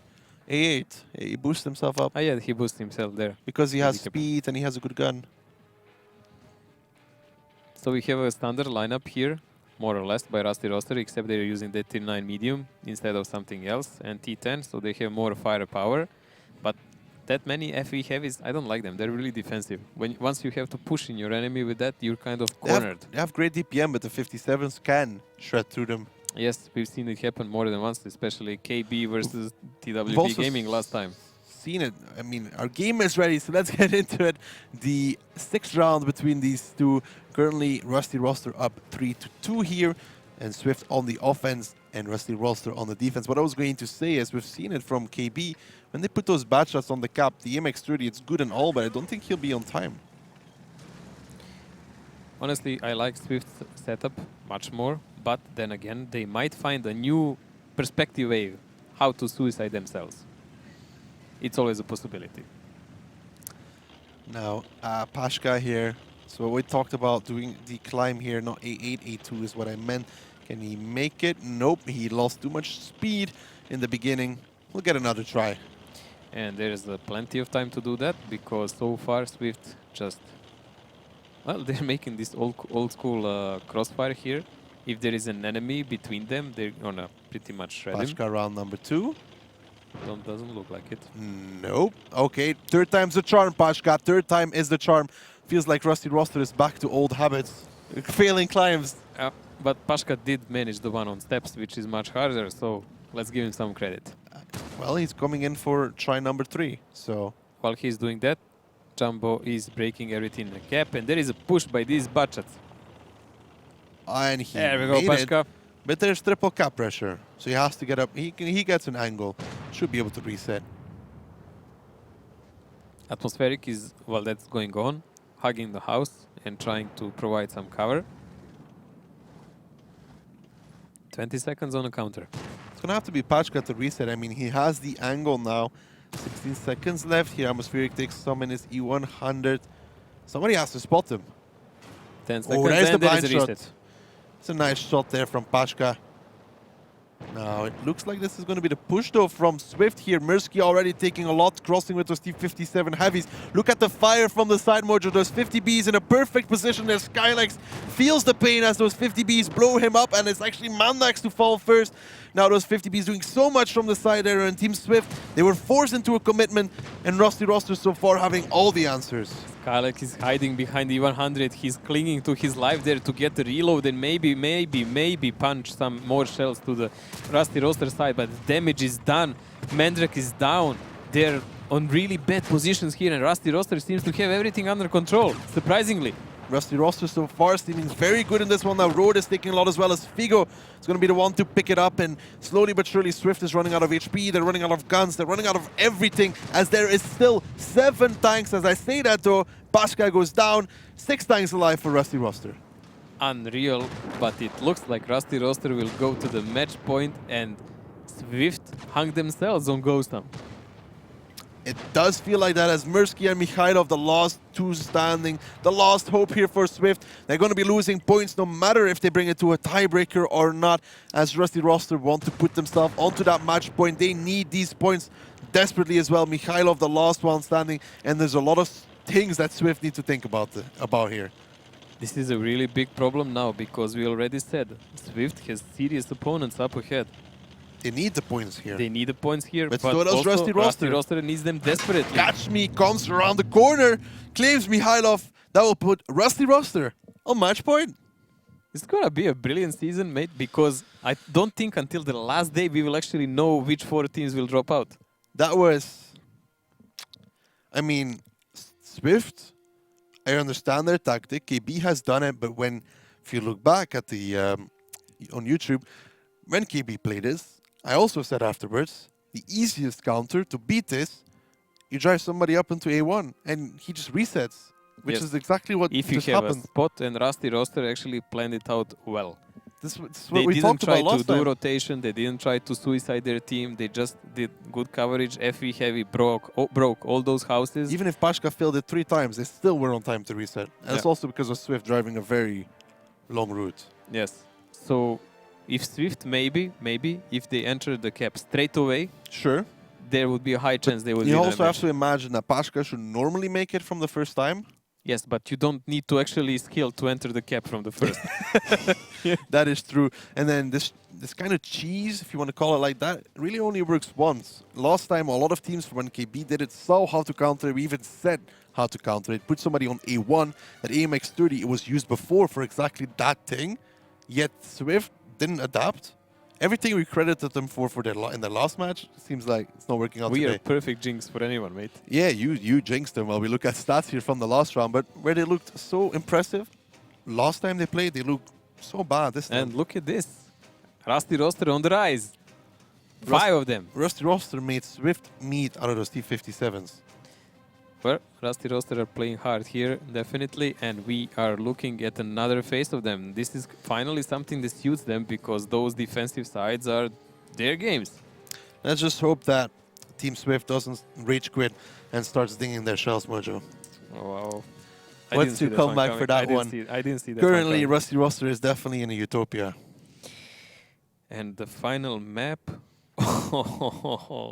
Ruinberg. Ooh, that is not good. If you would like to call it like that, is not good at all. Especially seeing as Swift currently has a clean sheet on Ruinberg, Mojo, don't they? They haven't played it yet. Honestly, yeah, they haven't played it yet. Rusty roster played it just a bit. But the interesting part here for me is Ruinberg was more or less in old formats, really defensive map, done in the start of this season. Everyone was winning attack like it's nothing. We blame it on the lighter setups as well. Yeah, but now again, Ruinberg is starting to be again a defensive side, and it's again back on like 60% almost. I guess it's natural as teams start learning more and more about the way teams like to attack. They start adapting more and more. Yeah, 2 of us were talking today because when the season started, the first couple of match days, winning rate of attacking team was almost 60%. So that's really unusually high. But week after week, as we're casting, it's dropping, and now it's back to 55% to 45%. Like so that's almost 1% going down. That's quite a lot. We also figured that the reason for this is that the more and more teams play, the more and more the meta gets exposed, how teams play, how they like to approach things. The more and more teams also figure how to beat different strategies, get more experience under their belt, recognize lineup, recognize strategies, and have set rotations. More or less, I think we are at that stage where the meta will be settled up Pretty for much. a certain amount of time, and they will probably go with really some revolutionary new stuff when later, when the A team is only here. But let's see what these guys have ready for us on Ruin. Let's take a look at the lineups here. And we can see Swift comes out with the Gorilla and two T-5041s, Mojo. Well, Swift really risky setup there. I guess they want some cheeky shots on the middle immediately there. We see these new additions nicely because we have those swords in attack, so we know Swift is attacking, Rusty Roster is defending. Rusty Roster really standard setup, just counter attack with 1-1-3s. Not sure that I liked it that much, honestly. But we talked about it. We kind of like FE215Bs on Ruinberg. Yeah, they actually work out there really well. But Armor, HP, DPM. This is more brawl-like setup. I'm not sure if you can really get easily flanked with this. If you put these guys somewhere down, so they need to keep upper ground all the time. Where are they going to put the T-5041s though? Because they really can't drive straight through the middle, so they have to come from south or north. Because if they drive through the middle, they're dead. Yeah, they're not. They're not. Gonna have to find out more drives. I do think our teams are ready, so let's get into our possibly last round onto Ruinberg. Ruinberg, a mixed type map. The defending team starts the battle on the green, and the attacking team starts at the centre square of the town. Bases are located quite far from each other. Both bases are better controlled from the village when playing a heavy setup. It's better to attack the first base through the top direction with the help of several well-armoured heavy tanks. For the attack on the second base, it's better to use a more mobile setup and either play through the centre or split forces. In general, the map is not easy to play on. Teams often use blind shots and risky shifting of the forces from one flank to another. But it seems Mojo Swift is on the offense here and Rusty on the defense. Now I want to see what these T-5041s do because it's a very interesting pick. Maybe it's some kind of pressure on a top cap where you can put them, and once you already make some advancement, they can be a good rotation force. Mojo, look where these T-5041s are going. Is this going to be a north split? Is it going to be an A-line? They're using them instead of 1-1-3s. So they probably will go to F6. What do you think? I mean, that's what it looks like, to clip anybody in the north. So what Ducky means, guys, usually when you do this, there is a high pressure up, and then these guys will come and try to clip these tanks in the back. From using that middle road, they'll just drive there, they will pump up every shell. If they survive, fine. If they don't, the pressure should be already done. So this is a pincer kind of attack. The only unusual thing is having Mirsky there in the middle. He's honestly their weak link at the moment. If he's heavily pushed, they can seriously lose the game.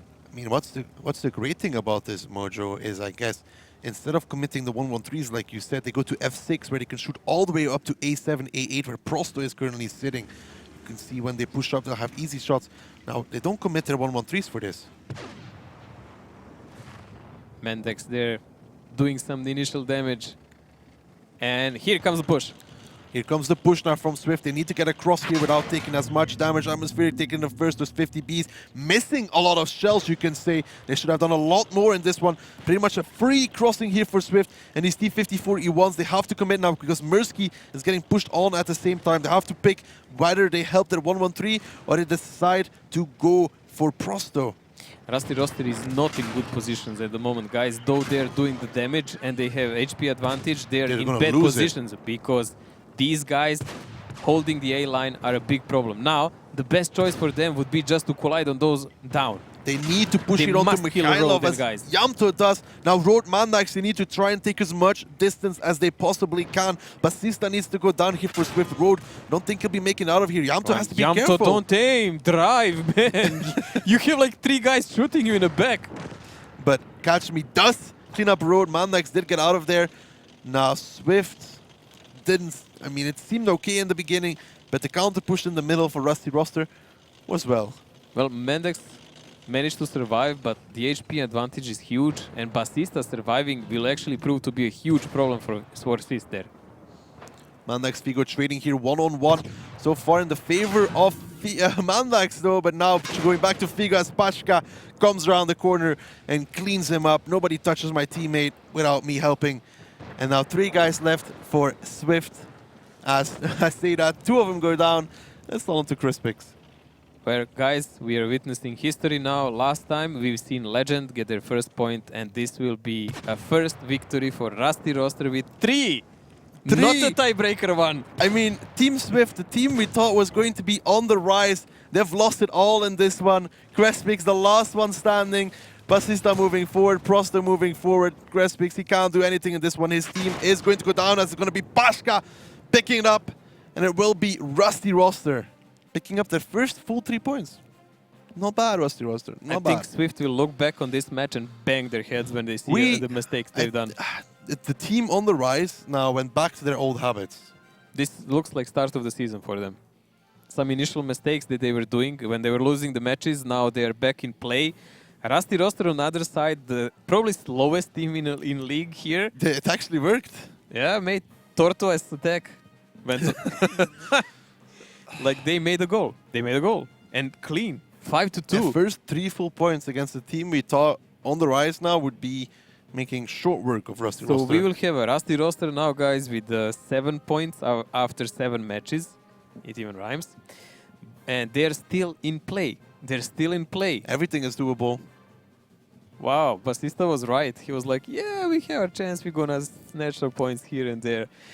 This will be very interesting because some of the teams that we prognose are better by quality or by name at least. One or two of them is one or drop. two will drop out. There is so many possible surprises here. Let's take a look at the post-battle stats. Though you can see here that it is Prosto, 4k damage. Figo, 3.1, that's a lot of damage. And you don't have to boost that much. Those guys are wrecking. Mandrax, Crespix. Man, I'm a curse for people. Like, I take Skylex in a team and he like, suddenly sucks. Just don't pick anybody on your fantasy team anymore at all. I'm just going to do it blindly next time. Stay off it. Just don't pick I'm just going to put them in a bowl and just going to pull them out, you know, one by one. I have an idea. For every player you put in your fantasy team, I'll pick one from the enemy team because you jinx them anyways. We can make some arrangements. But now Rusty Roster picking up very, very crucial points. Congratulations on the 3 points.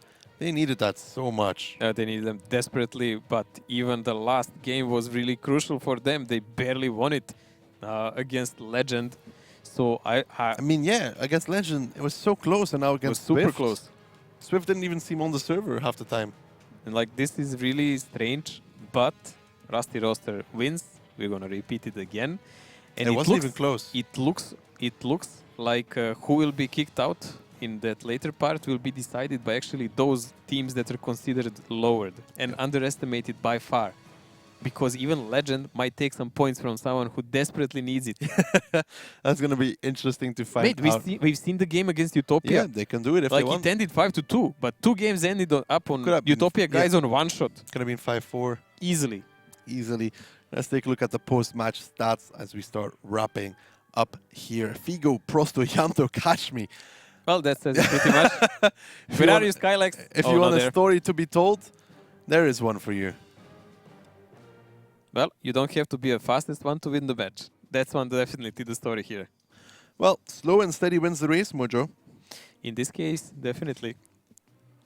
Normally, it's usually the one that gets first to the goal. But, oh my god, where is Skylex? Number 11. Whoa, I'm super jinxed. Well, Ryan's pick of road worked out better than your Skylex one. Oh my god. You remember in the beginning we talked about Shepsheshenyan and Pashka? They're the lowest damage dealers. Yeah. Jinxed.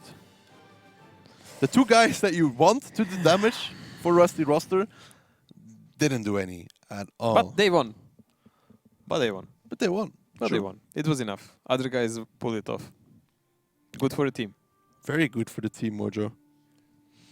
So what do we have now? Rusty Rosters are the winners of this match. Completely unexpected for us. We are still in shock, so that's why we're repeating so much. I mean, I'm going to be very honest. When I looked at this one, Swift, the team won 3 times in a row against Rusty Roster, who and they beat Legend really, 5-4. Yeah, and they looked really planned and aggressive and everything, and then they suicided finally on Ghost seemed on Town point. like they mixed up the side. And then they threw away so much rounds. Let's take a look at the standings, or how that leaves us after today. I mean, not much has changed in the top part here. Ding, Utopia didn't have to play, so they're still there. Now, Rusty Roster put themselves above out of range. But they have 2 games more, I think. Hey, just look at it. You need 12 points to be mathematically safe. So far, only 4 teams are safe. Only 4. Well, there's 8 teams that could drop out, Mojo. 4 teams are safe, but there is 4 more play days, so all of them will have a chance. Realistically speaking, Legend is in huge trouble here. Unless they win everything. Yeah, they would have to win practically all the matches till the end. and it's kind of really not gonna happen.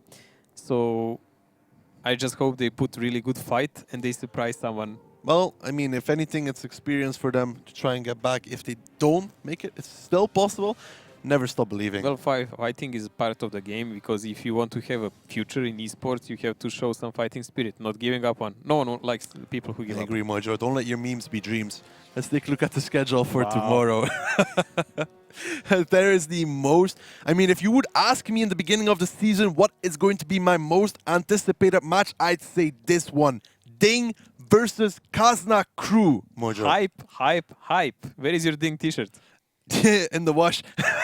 You overgrew it, admit it. After that, another great... Tomorrow is insane. Completely insane. First, Ding versus Kazna, who, again, most anticipated match of the season. Afterwards, we get Gohard versus KB, and that is going to be one hell of a match as well. A lot of good ideas by both teams there. It's going to be a lot of mind play, hellish plays, and whatnot. Like, we're going to have a blast tomorrow. Well, at least Ryan and me. Wow, that hurt. My heart, that hurt. That was... It's okay. You will be there to guide the spectators and everything. I will be to make making- sure we have all the good angles. I'll be making memes in the production room. All the time? Mojo, I said it. Don't let your memes be dreams. Oh, I know you can actually do it. What? Do it all the time. Spam it. I have no clue what he's talking about. Don't forget Never. brain power, guys. Welcome, ladies and gentlemen, to the grand finals. Hanging by a wire, adrenaline to the brain. Get pumped up for the finish line. We gotta get past the pain, without the pain. Touch the pain, feel the pain, feel the pain, feel the pain.